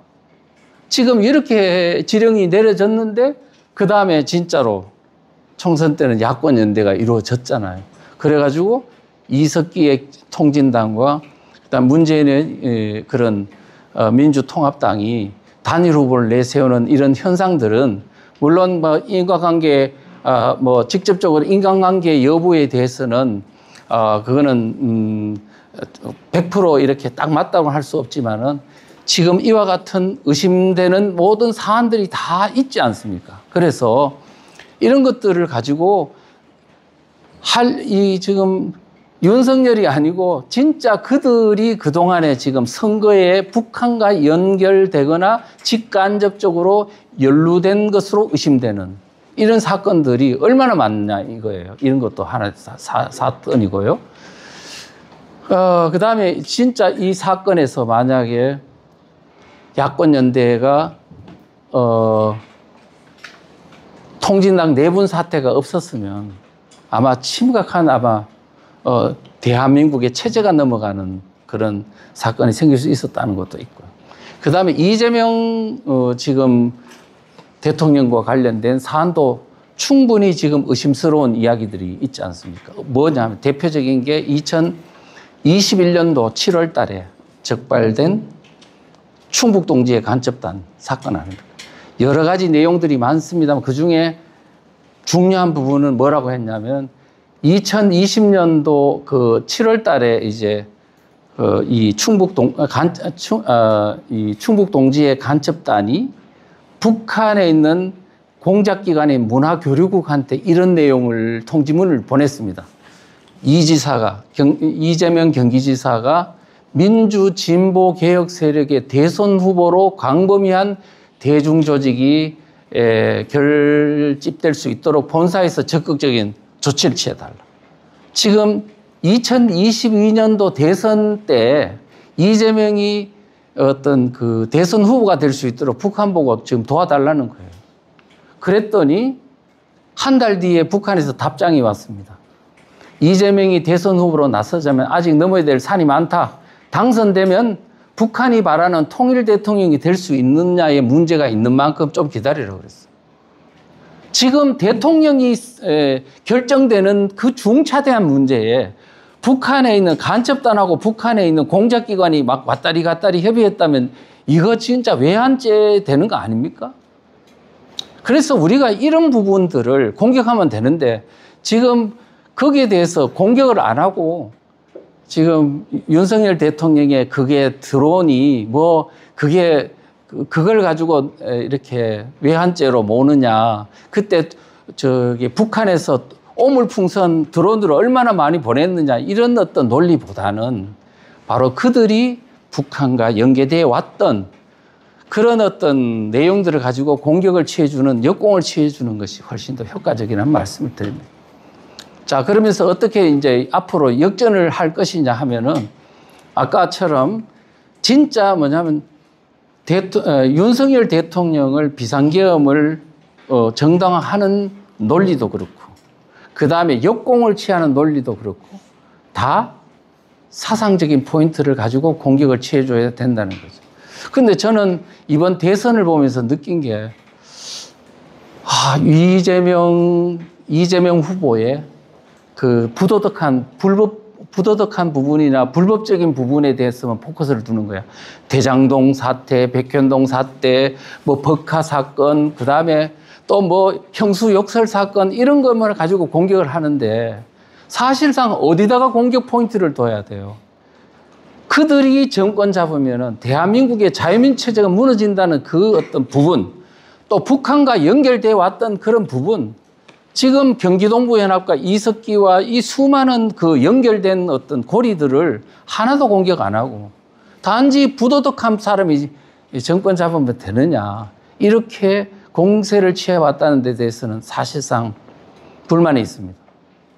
그래서 우리가 지금 뭐냐면 이제 앞으로 지금 이 전투는 사상전이기 때문에 현재 대한민국에서 그들이 갖고 있는 얼마나 위험한 세력인지를 뭐냐면 그들한테 공격하는 게 아니고 국민들 보고 진짜 이들 세력이 이렇게 위험한 세력입니다라는 국민 깨우기 운동에 적극적으로 이 부분을 이제 지적을 해주고 해야 된다는 말씀을 드리겠습니다.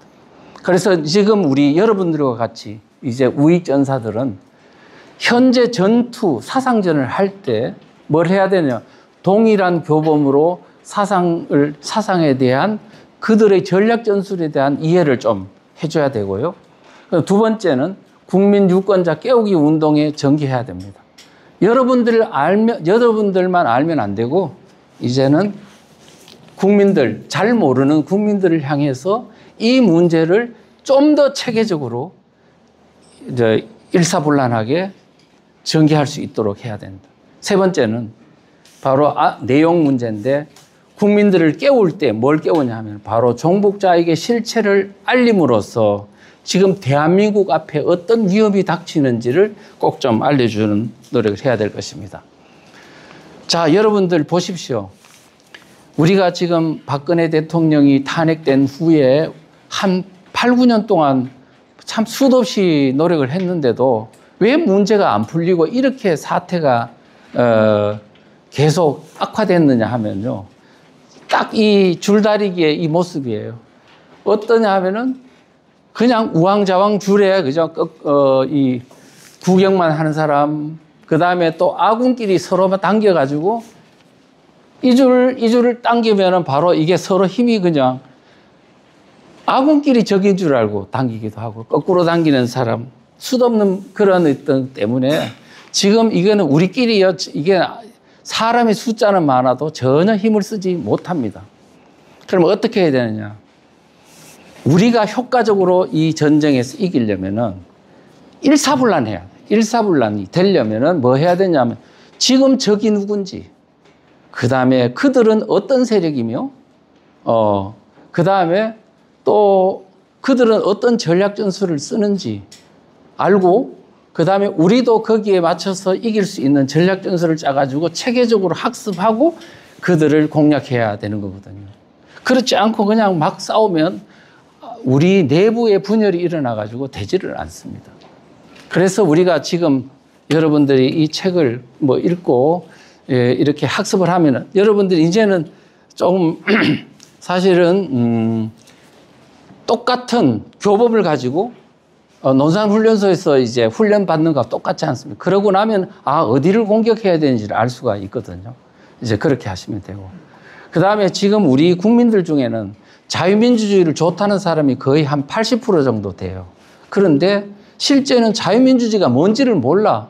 그리고요, 지금 대한민국이 위기에 왔는지도 모르고, 그 다음에 뭐 공무원이면 정치 중립 때문에, 교회는 정교 분리 때문에, 지식인들은 뭐 중립성이 함정이라면서, 경제인들은 아이고 뭐 나는 지금 경제적으로 기업에 피해를 받을 수 있기 때문에 그냥 내가 뭐 그냥 그렇게 해가지고 모른 척하는 사람들도 많습니다. 이와 같은 현상들이 전부 다가 뭐냐면 사상에 대한 이해 부족으로 생긴 거예요. 그래서 지금 여러분들이 전사들이 이 동일한 교범을 가지고 깨우친 후에는 그 내용을 간단 명료하게 만들어 가지고 모든 국민들이 다 인식할 수 있도록 이렇게 전파하는 것이 중요하다, 그런 말씀을 드립니다. 그래서 아까 다시 말하면은 사람들한테 전파할 때는요, 복잡하게 하면 절대로 안 됩니다. 대중들한테는 간단, 명료, 단순, 명쾌한 논리로 하고 지속 반복적으로 해야 됩니다. 우리 어른들이 자녀들을 가르칠 때 귀에 못이 박히도록 하라고 그러잖아요. 그래서 반복이 상당히 중요하다는 말씀을 드리겠습니다. 그리고 이제 끝으로 이제 제가 이제 말씀을 드릴 것은, 여러분 이제 강의라는 거는 항상 이게 듣고 나면 그럴싸한데 이게 날아가 버립니다. 근데 책으로 딱 보면은요, 그 글 하나하나, 내용 하나하나가 전부 다 뭐냐면 확인 작업을 거치고 하게 되거든요. 그래서 이 교과서를 가지고 이제 학습을 하고 그 내용을 정리해가지고 댓글로 하거나 아니면은 또 다른 사람한테 전파를 하거나, 또 목사님들이 보면 설교로 나오거나 선생님이 보면 강의로 나오거나, 유튜브들은 또 그걸 가지고 또 유튜브 하는데 활용하거나, 이렇게 하면서 생각보다 빠른 속도로 이게 확산이 되는 것을 느낄 수 있습니다. 그래서 여러분들도 지금 이제 좀 힘들겠지만은, 그리고 이 책을 읽으면 한 서너 시간이면 충분히 읽지 않아요? 예. 그래서 이거를 소화를 해가지고 같이 뭐냐면 20대 우리 애국운동 하는 전사들이 꼭 좀 필독을 하시고, 그러면 어디를 공격해야 되는지, 그들의 전략 전술이 무엇이고 급소가 무엇인지 잘 알 수 있습니다. 그렇게 했으면 좋겠습니다. 그리고 하나 이제 더 추가를 하면은, 지금 종이책을 만들어서 하고 있는데 지금 국내에서만 주로 이제 판매가 되죠. 근데 미국에 가보니 교민들이 이게 책으로 하는데 이게 뭐 가는데 한두 달 걸리고, 뭐 그다음에 운송료도 비싸고 그렇더라고요. 그래서 이제 전자북이 꼭 필요하다고 해서 지금 전자북을 만드는 작업을 하고 있습니다. 그래서 이제 앞으로 교민들도 좀 활용했으면 좋겠고, 20대 청년들, 특히 남자 청년들이 가장 애국적이라 그러잖아요.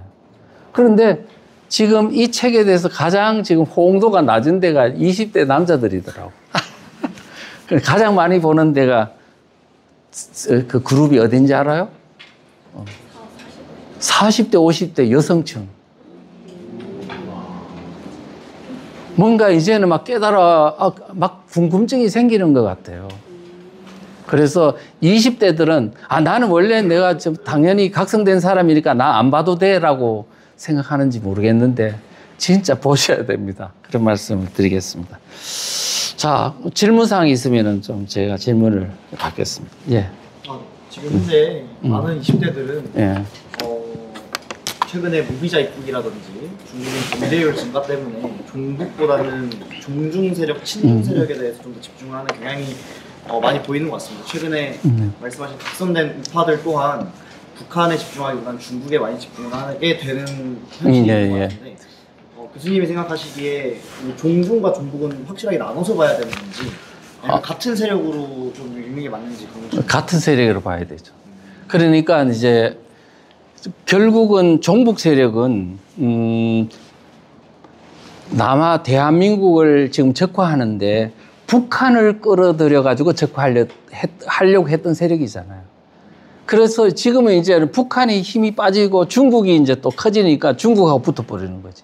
그 종북이 종죽으로 뭐 그냥 왔다리 갔다리 하는 것이고, 그 다음에 또 하나 제가 생각하는 거는 종중 세력 중에 꼭 종북 세력만이 종중으로 가는 게 아니고, 이 북한이라는 거는 굉장히 이미 국가보안법이라든가 여러 가지 법이 이미 제도적인 장치가 있고 국정원이라는 게 있고 해가지고 상당히 보면 접촉하기가 어렵지 않아요.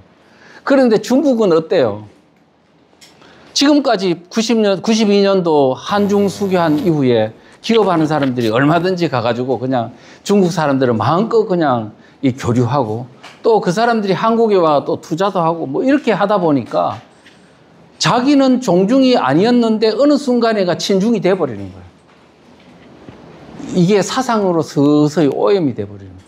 그래서 우리가 지금 북한 문제보다 중국 문제가 훨씬 더 나는 광범위한 협조 세력이 이미 한국에 생성됐다고 보고, 그 다음에 이제 북한이라는 보다 중국은요, 지금 벌써 경제적인 침투, 뭐 사회 곳곳에 이런 침투를 많이 해가지고 국내에 이미 보면 친중 세력이 많이 지금 만들어졌거든요. 학계도 만들어지고 정치권에도 만들어지고 실제 그러고 세력뿐만 아니고 법제화까지 되어 있는 게 많아요. 예를 들면 여러분 지금 주민자치회라는 거 있잖아요. 주민자치회. 제가 2021년도에 주민자치회가 위험하다고 그렇게 이제 제일 처음으로 제가 이제 알렸죠. 그래서 주민자치기본법 공산화의 길목이라는 책을 만들어 가지고 이제 전국 순회 강연에도 하고 했는데, 그 핵심이 뭐냐, 왜 위험하냐 하면 지금 그 이전에 있었던 주민자치위원회라고 있어요. 주민자치위원회는 위험한 게 아니에요. 왜냐하면 그때 주민이라 하면 그 동네에 살고 주소가 있고 집이 있고 그 동네에 실제 사는 사람을 주민이라고 하는 거예요.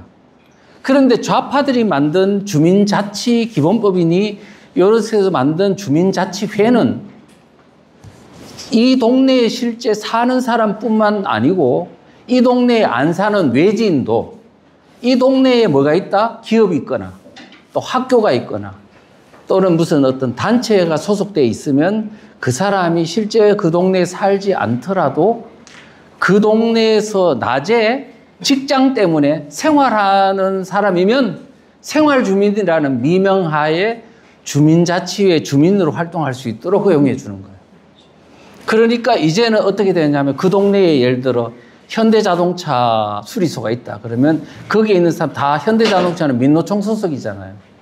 민노총 소속이 그런 기업체 노동자들이 다 모두 실제 그 동네 안 살면서도 다 주민자치회 주민으로 활동할 수 있도록 만들어놨 보니까 지금 주민자치회를 만약에 전국 실시를 하는 순간 뭐냐, 민노총이 3,500개 읍면동에 완전히 싹 장악해버리는 거죠. 거기다가 또 뭐가 있냐 하니까 외국인 있잖아요. 조선족 같은 외국인도 일정한 조건 하에서 주민자치회에 활동을 할 수 있도록 해놨어요. 유학생, 중국 유학생도 조선족 다 그렇게 되다 보니까 이 사람들이 주민자치회장이 될 수도 있는 거예요. 그래 놓으니까 이제 앞으로 중국의 어떤 이 지방을 장악하기 위한 시도가 광범위하게 일어날 가능성이 있고요. 지금 현재 여러분들 좀 비자 없이 중국인들이 막 들어와서 활동할 수 있도록 해놨죠. 언제까지 요게 딱 언제까지 이렇게 해놨냐면 내년 6월 30일까지야. 내년 6월 7일인가 지방선거 있죠. 그러니까 지금 이런 것도 보면은 이미 중국이 한국을 지금 접수해가는 예를 들어 농지라든가 아파트라든가 지금 경제적인 지금 서해안의 섬까지도 지금 몰래 많이 사놨다 그러더라고요. 그래서 이제 앞으로 이와 같은 중국이 이 합법적인 어떤 방법을 통해서 서서히 정치, 경제, 사회, 문화 모든 부분에서 이제 스며들고 있기 때문에 지금 북한과 또 다른 위협적인 문제가 있어요. 그래서 내가 아까 외환죄라고 할 때도 사실은요, 북한만 어떤 그게 아니고 위협이 아니고 중국과 연결된 대한민국의 이 국가 전복을 기도하는 측면도 있기 때문에 상당히 위험한 부분이 많다 이렇게 생각합니다. 제가 이걸 여쭤본 네. 대내외적으로는 김정은과 중국의 사이가 굉장히 안 좋다. 이런 걸로 많이 알려져 있다고 알고 있습니다. 네. 그것 때문에 그 차이가 좀 명확한 건지 모르겠어요. 북한하고 지금 저 중국하고는 사이가 굉장히 나쁘죠. 친중 세력들을 싹 다 그냥 장성택이부터 다 제거하고 했으니까 그렇긴 하지만은 북한과 중국이 나쁜 거하고 여기서는 뭐냐면 사교류를 하잖아요.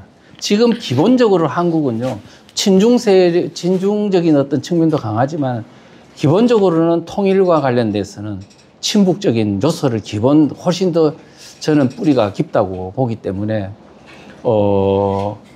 지금 특히 이 통진당 계열, 경기동부연합 이런 사람들은 기본적으로 중국보다는 종북적인 성향이 너무 강하기 때문에 그 어떤 그 노선에서 벗어나기 좀 힘들다고 저는 그렇게 보고 있습니다. 예, 그 다음에 또 예. 잠시 마이크.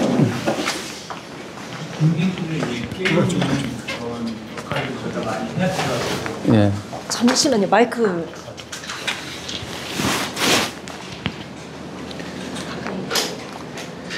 국민들을 깨우는 역할을 저희가 많이 해야 된다고 말씀을 해주셔서 예.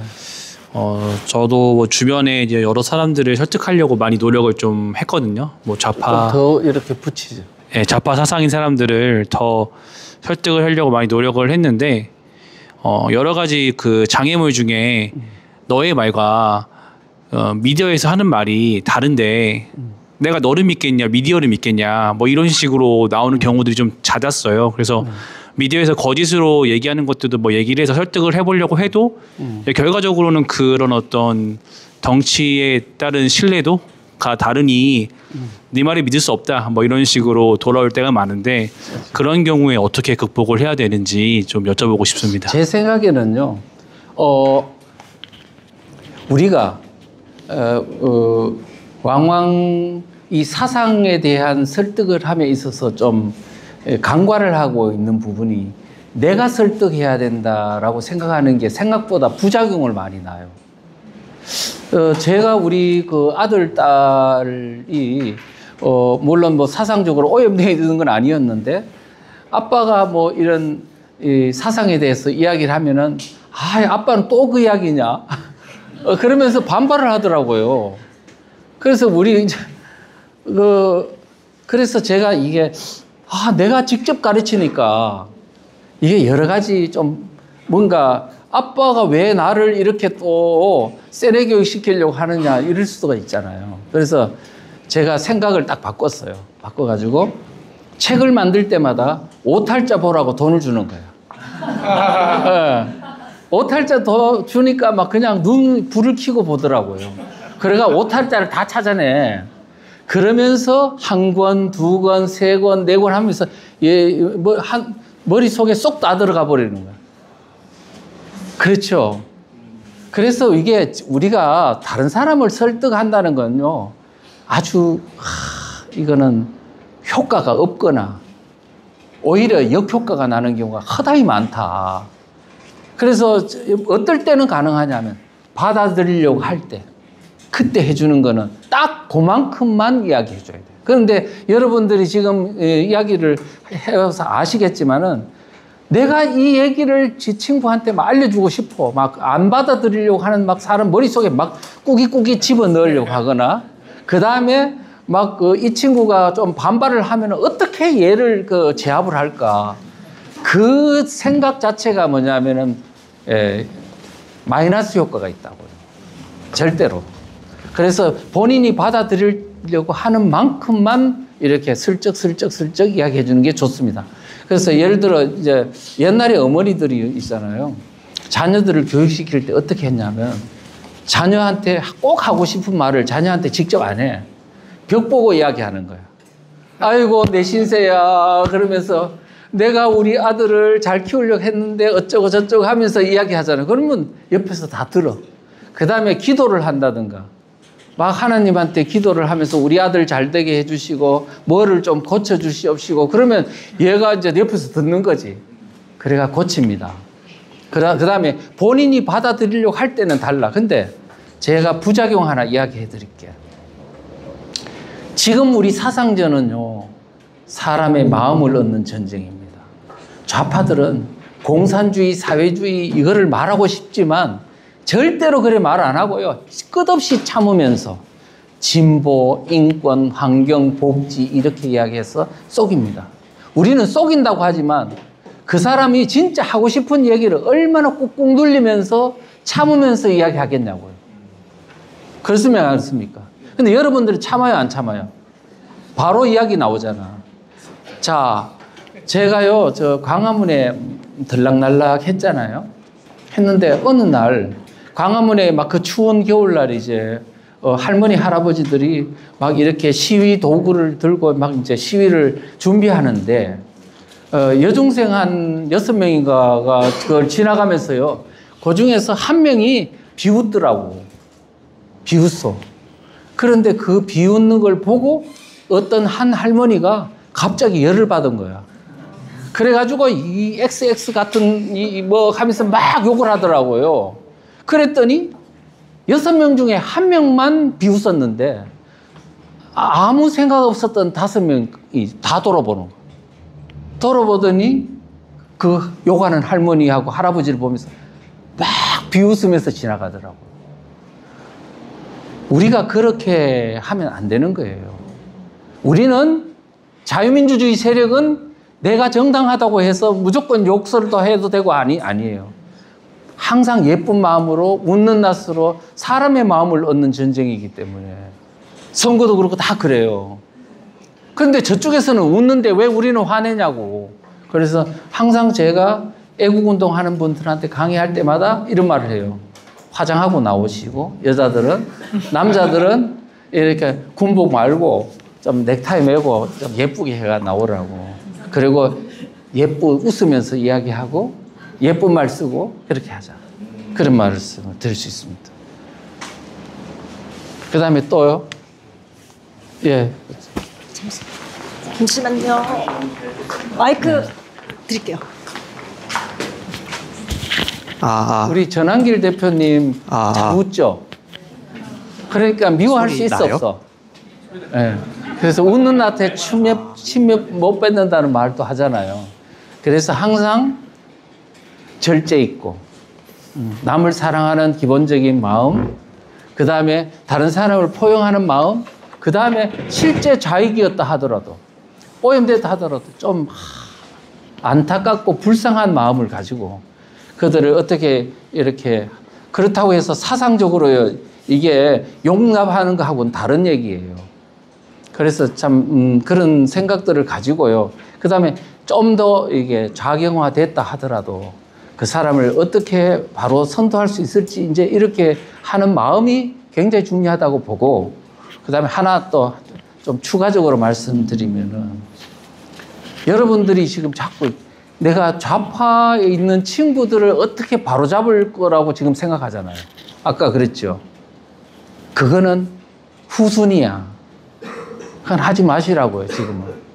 그러니까 꼭 하고 싶으면 책을 읽어보라. 나도 읽어보니까 괜찮더라 하면서 읽어보면 주면 될 걸. 자기가 그거를 설득하려고 하니까 싸움판이 벌어지고 스트레스 받고 그러잖아요. 책 읽어보라고 하는 게 좋고, 그 다음에는 내가 항상 말을 많이 하는데, 좌파 사람하고 대화해가지고 설득할 생각을 하지 말고 그 에너지 시간이 있으면 그냥 잘 받아들이는 친구를 5명 설득하는 게 더 낫지 않냐. 왜 안 받아들이려고 하면서 굳이 그걸 바꾸려고 하냐고요. 안 바뀝니다, 그거. 안 바뀌려고 하니까 받아들이려고 하는 친구들을, 잘 모르는 친구들을 잘 설득해서 한번 읽어보라고 이렇게 전파하는 것이 훨씬 더 효과적이다. 그렇게 말씀드릴 수 있습니다. 예, 아까. 예. 감사합니다. 이어서 질문이랑 좀 뭔가 부탁드리고 싶은 게 또 있어서 말씀을 드리고 싶습니다. 이게 개인적으로는 문재인 정권 때도 제가 어떤 한 단체에 장을 하고 있다가 그 감정적인 게 너무 폭발을 해서 그 장을 내려놓게 됐습니다. 그 말씀하신 그 사례처럼 이 좌파지인들을 설득하는 과정에서 그 제 감정이 주체가 되지 않기 때문에 근데 마찬가지로 지금도 비슷한 일들이 많은 사람들 주변 인간관계에서 벌어지고 있고 근데 이게 체제 간의 전쟁 ING라고 생각을 합니다. 근데 제가 몇 년 전에 이 책의 내용을 접했다면 좀 더 성숙하게 사람들을 잃지 않으면서 이 방법을 행동했을 것 같은데 이제서라도 이렇게 좀 접하게 돼서 너무 좀 기적 같다고 생각을 하고 그런데 저도 사회생활을 하고 특정 직무군에서 종사를 하는데 사실 우리가 다 같이 보험회사를 다닌다고 생각을 하고 보험 상품을 팔기 위한 강의를 듣는다고 했을 때 과연 이 고객을 만났을 때 고객이 좌파다. 근데 우린 좌파한테 보험 상품을 팔아야 돼라는 한 예시를 한번 들어볼게요. 근데 그분이 사상을 다 떠나서도 이 물건이 상품이 비싸요라고 얘기를 했을 때 판매자의 입장에서는 그 비싸다라는 프레임에서 벗어나야 되는 거거든요. 저렴하진 않습니다라는 말로 포장을 해서라도 이 프레임에서 벗어나야 되는데 우리가 이 행동을 조금 더 구체적으로 1부터 100까지의 사례를 볼 수 있는 어떤 책이 이 다음에 또 나와야 될 것 같아요. 왜냐하면 이 정설이 옳고 이 방향이 옳고 사상이 옳은 거는 이제 우파들은 다 아는 것 같습니다. 근데 아무리 좋은 걸 누군가한테 100명에게 알려를 줘도 100명 중에 실제로 그거를 실천으로 옮기는 퍼센테이지는 전 2%도 안 된다고 봅니다. 그치 이게 옳아 이 책이 좋아 이 책을 권하는 것까지는 하지만 이 책에 있는 방법에 대해서 행동을 하는 사람은 2%가 안 될 거라고 보거든요. 그래서 그러니까 제 생각에는요. 여러분 책을 읽으면 책은 머릿속에 이 지식으로 일단 들어가잖아요. 지식으로 들어가서 조금 더 그거를 내가 실천하고 뭔가 적용하다 보면 어느 순간에 이게 내재화가 돼서 결국은 살아있는 지식이 되는 거잖아요. 조직으로 나오고 행동으로 나오고 하면서 이게 바뀌어지는 거거든요. 근데 그게 하루아침에 책을 읽었다고 그게 바로 내 지식이 돼가지고 바로 이게 가치관으로 되는 게 아니고 서서히 그렇게 되는 거예요. 그래서 여러분들이 이제 제가 권하는 바는 그래요.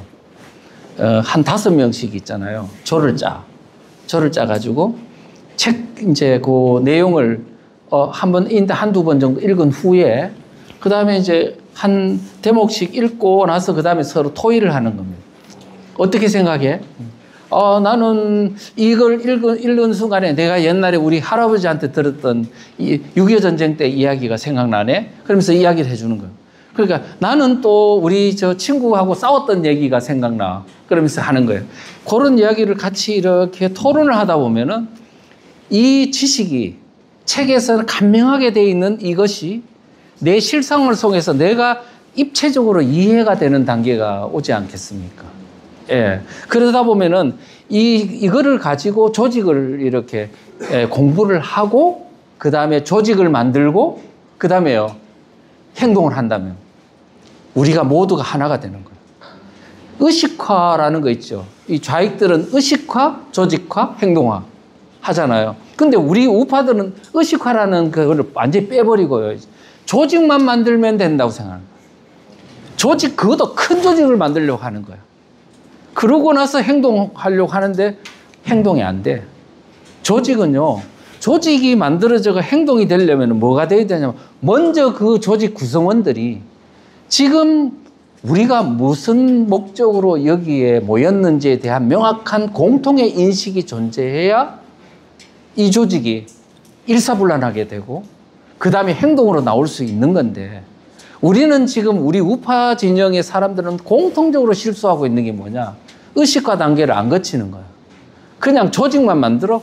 그래 놓고 우리 이 조직과 되겠어? 옆에 있는 조직 다 모아가지고 연대 조직 만들자고. 더 큰 조직 만들자고. 그러다가 보면은 아무 일도 안 되는 거지. 조직을 예를 들면 한 10,000명의 조직이 만들어졌는데 잘 생각해 보세요. 지금 10,000명의 조직이 만들어졌는데 그 한 사람 한 사람이 어떤 생각을 가지고 어떤 사상을 가지고 지금까지 살아왔는지 모르잖아요. 전부 다 틀린 생각을 갖고 있다니까. 그런데 이 사람들이 이 조직을 조직에 들어오기는 했지만 내가 생각하는 현재 대한민국 상황이 뭔지, 적이 누군지, 어떻게 해야 되는지 전부 다 틀려. 이런 사람을 가지고 바로 총 하나씩 쥐어주면서 전쟁 나서라 그랬더니 동서남북으로 갈라져서 결국 토론하다 볼일 다 보는 거지. 그래서 우리는 조직하기 전에 뭐 해야 된다? 그 구성원들끼리 우리가 같이 이런 공통의 어떤 교범을 가지고 완전히 체계적인 학습을 하고 그 다음에 그 교재에 대한 이해도를 우리가 공유하는 토론 과정이나 이런 걸 거치고 그렇게 한 후에 그래 되면은 조직이 뭐가 되느냐면 모래알이 아니고 콘크리트와 시멘트와 물이 결합된 콘크리트가 되는 거예요. 그래 되면 그 조직이 비로소 나가 싸우라 그러면 적이 누군지 전부 다 집중해가지고 막 공격을 하고 타격을 할 수 있기 때문에 이게야말로 이게 살아있는 조직이고 전투 조직인 거예요. 그런데 그렇지 않고 조직만 만들어 놓고 의식화 과정을 안 거치면 이거는 아무 의미가 없는, 이거는 아무 의미가 없는. 그래서 말하자면은 논산훈련소 교육 안 받고, 그냥 총 한 자로 쥐어주고, 장정 있잖아요. 머리 뭐 이렇게 장발도 있고 이런 사람들 그냥 한 10,000명을 모아놓고 훈련 하나도 안 시키고 총 하나 들고 네가 가 싸워 그러면요 아무나 막 쏘는 거야. 안 되지요. 사상전은 눈에 보이지 않는 전쟁이기 때문에 훨씬 더 어려워. 적이 누군지, 그들이 어떤 때에 어떤 전략 전술로 나오는지 이거를 전혀 모르기 때문에 지금 우리 우파들의 사본오열 상태는 결국은 이런 사상에 대한 명확한 인식을 안 한 채, 의식화 과정을 거치지 않은 채 지금 막 그냥 조직 만들어가 시위장에 막 나서고 하기 때문에 지금 엉망진창인 거예요. 내가 얼마 전에 미국에 있는 아주 변호사 한 사람하고 이제 우리 그 대화를 나눴는데 우리 그 찰리 커커가 왔던 그 행사 있잖아요.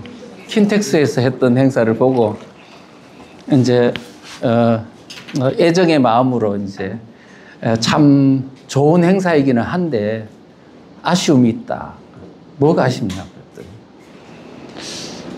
그랬더니 아마추어 같다 그러더라고요. 그래서 뭐 어떤 면에서 그랬더니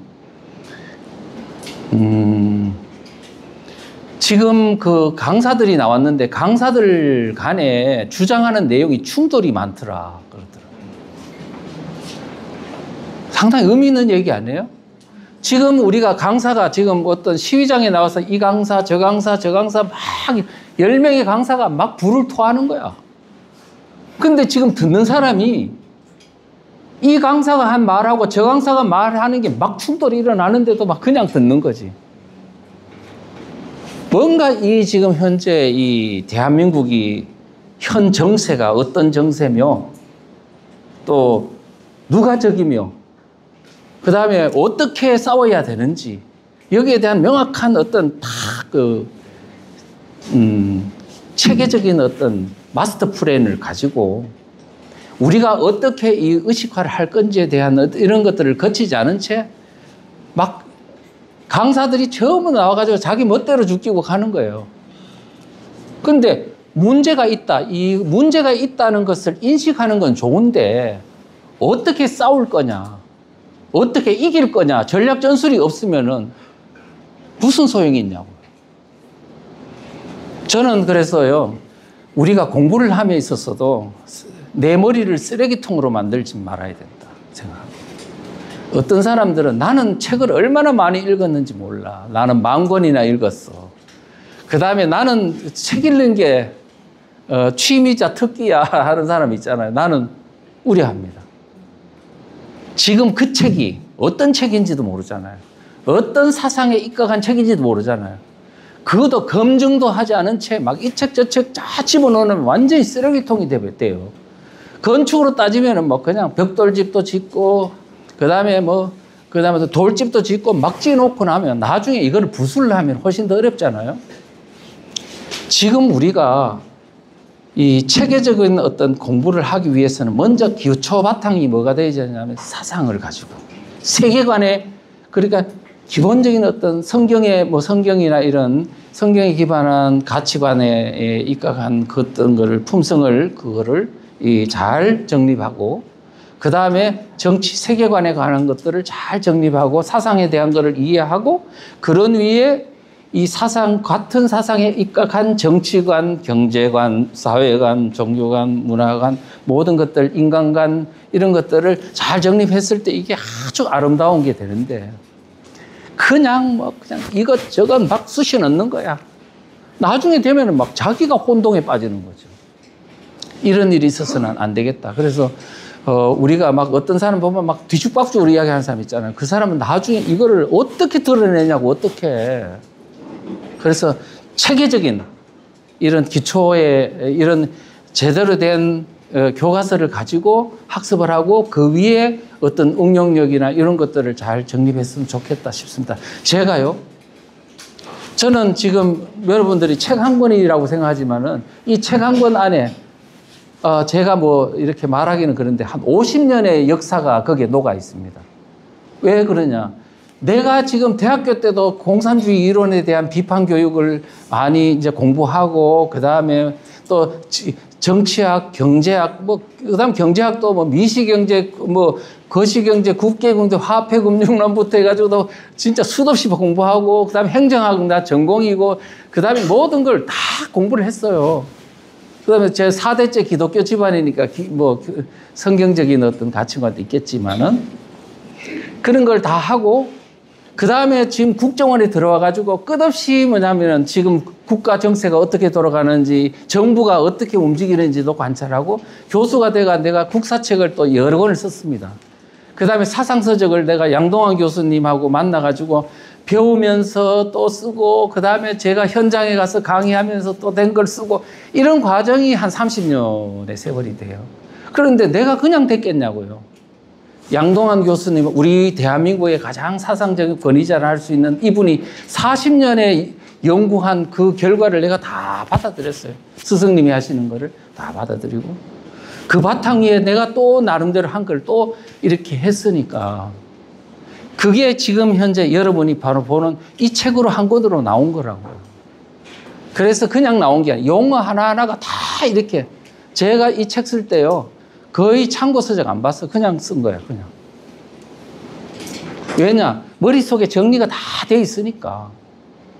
예, 그런 것처럼 여러분들도 이제 앞으로 이런 사상 분야나 이런 거를 할 때 막 그냥 잡식성을 좀 좋아하지 마시고 항상 이 사람도 분별해 가지고 만나야 되듯이 책도 지식도 항상 분별을 해가지고 자기가 거기에 오염되지 않는 그런 내용들로 이렇게 좀 해주시다. 그렇다고 해서 너무 오염 안 하려고 사람도 안 만나고 그 다음에 아무것도 안 보고 그런 게 아니고 자기 마음 속에 뭐가 있나 분별력을 갖도록 우리가 좀 그런 생각들을 갖고 하시면은 좋겠다 그런 생각을 합니다.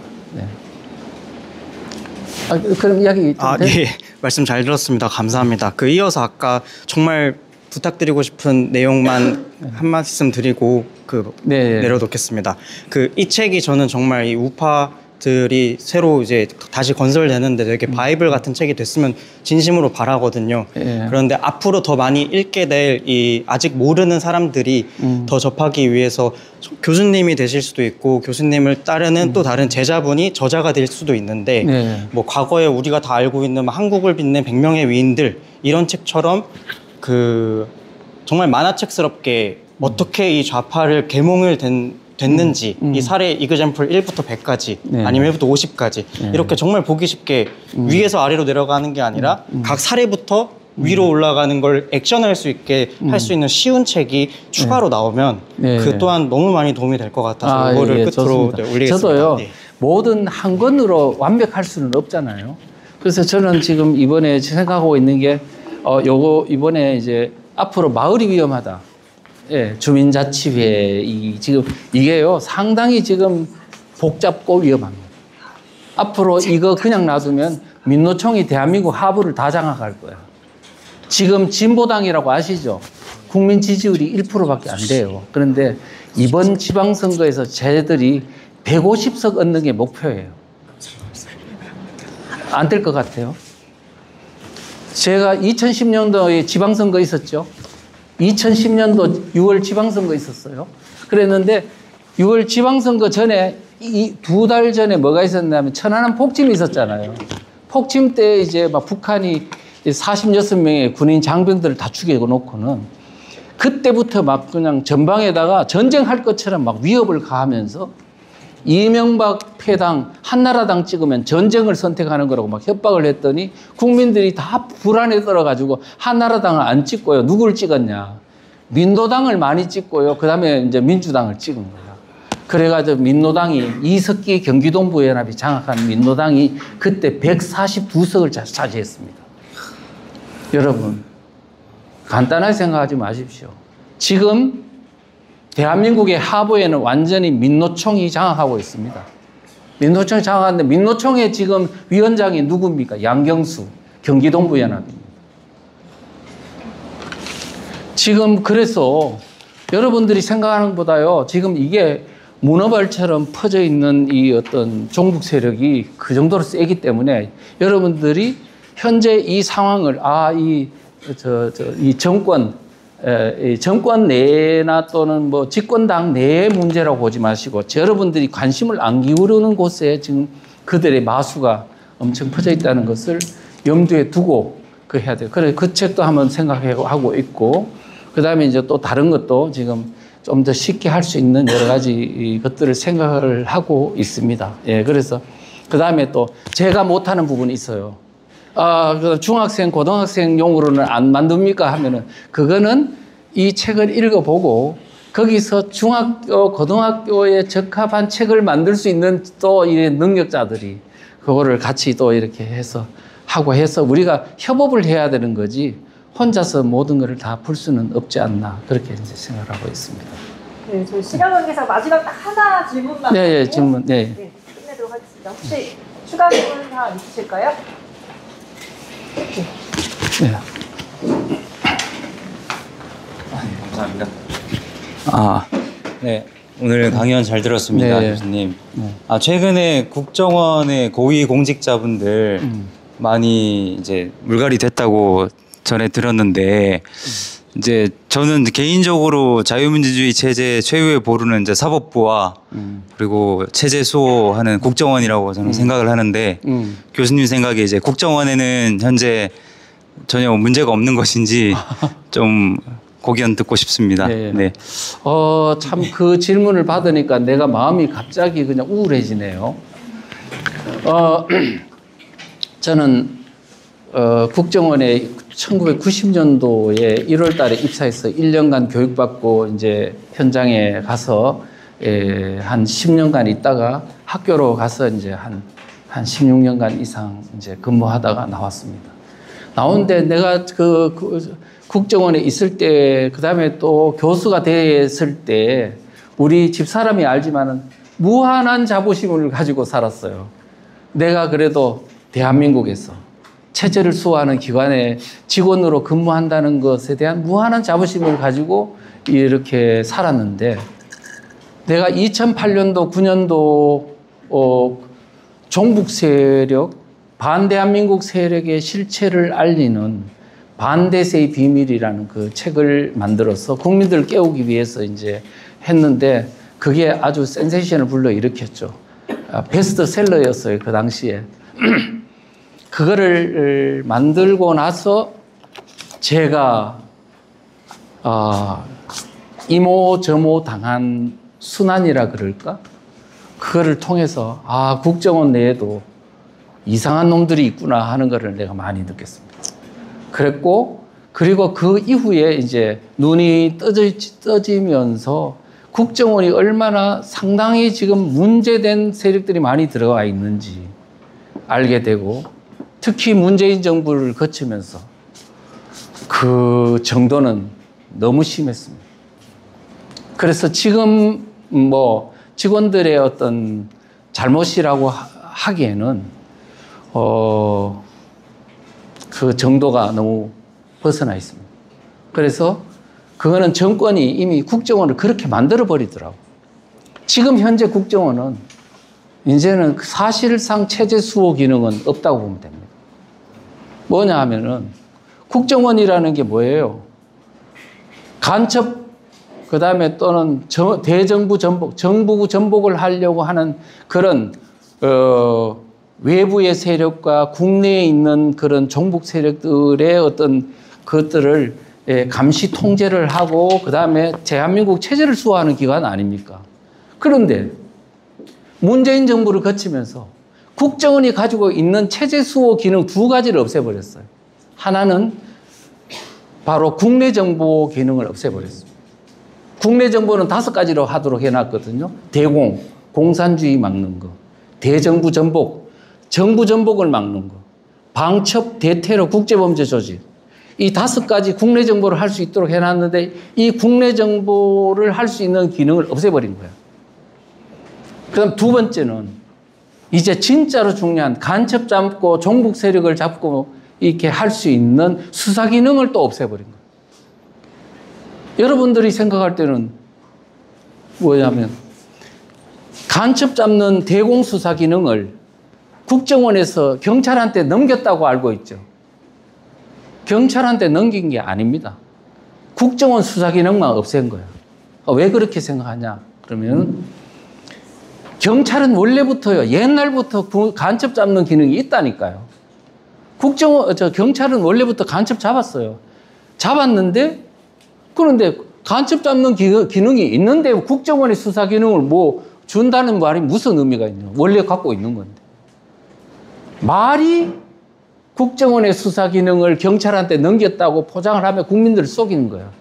원래 국정원이 갖고 있는 간첩 잡는 기능은 이거는 국정원만이 할 수 있는 기능. 왜냐, 보안이 잘 유지되고 원래 간첩 잡는데 아주 특화된 조직인데 지금 경찰은 뭐예요? 계속 인사 이동하지. 그 다음에 기자들 들락날락거리지. 어떻게 간첩을 몇 년, 10년씩, 20년씩 추적하느냐고요. 이런 그런 공개 조직한테 간첩 잡는 기관을 이제 만들어 놓고 우리 진짜 간첩 잡을 수 있는 국정원을 수사 기능을 없애버린 거죠. 이거는 검수 완박하면 검찰 수사권 완전 박탈이 아니고 이거는 국정원의 수사권 완전 박탈이었던 거죠. 그러니까 지금은 현재는 국정원의 직원들의 의식도 그렇고 그 다음에 정부가 이미 그와 같은 수사 기능이나 이런 것들을 완전히 해체해버렸기 때문에 이제는 국정원이 체제 수호 기관으로서의 의미보다는 그냥 국익정보 활동에 노력하는 그런 어떤 조직이다. 그러니까 결국은 대한민국은 이제 체제 수호를 하는 기관이 사실상 없는, 말하자면 우리가 외부에 있는 그런 세균으로부터 우리 몸을 보호하기 위해서는 피부가 이게 딱 방패막이가 되어주잖아요. 피부가 없는 조직이, 더듬이가 없는 조직이 됐다. 이것이 지금 대한민국의 불행인 거죠. 예, 그렇게 이제 말씀을 드리겠습니다. 자세하게 말하기는 좀 그렇고, 예, 그렇습니다. 자, 오늘 수고 많았습니다. 예, 고생했습니다.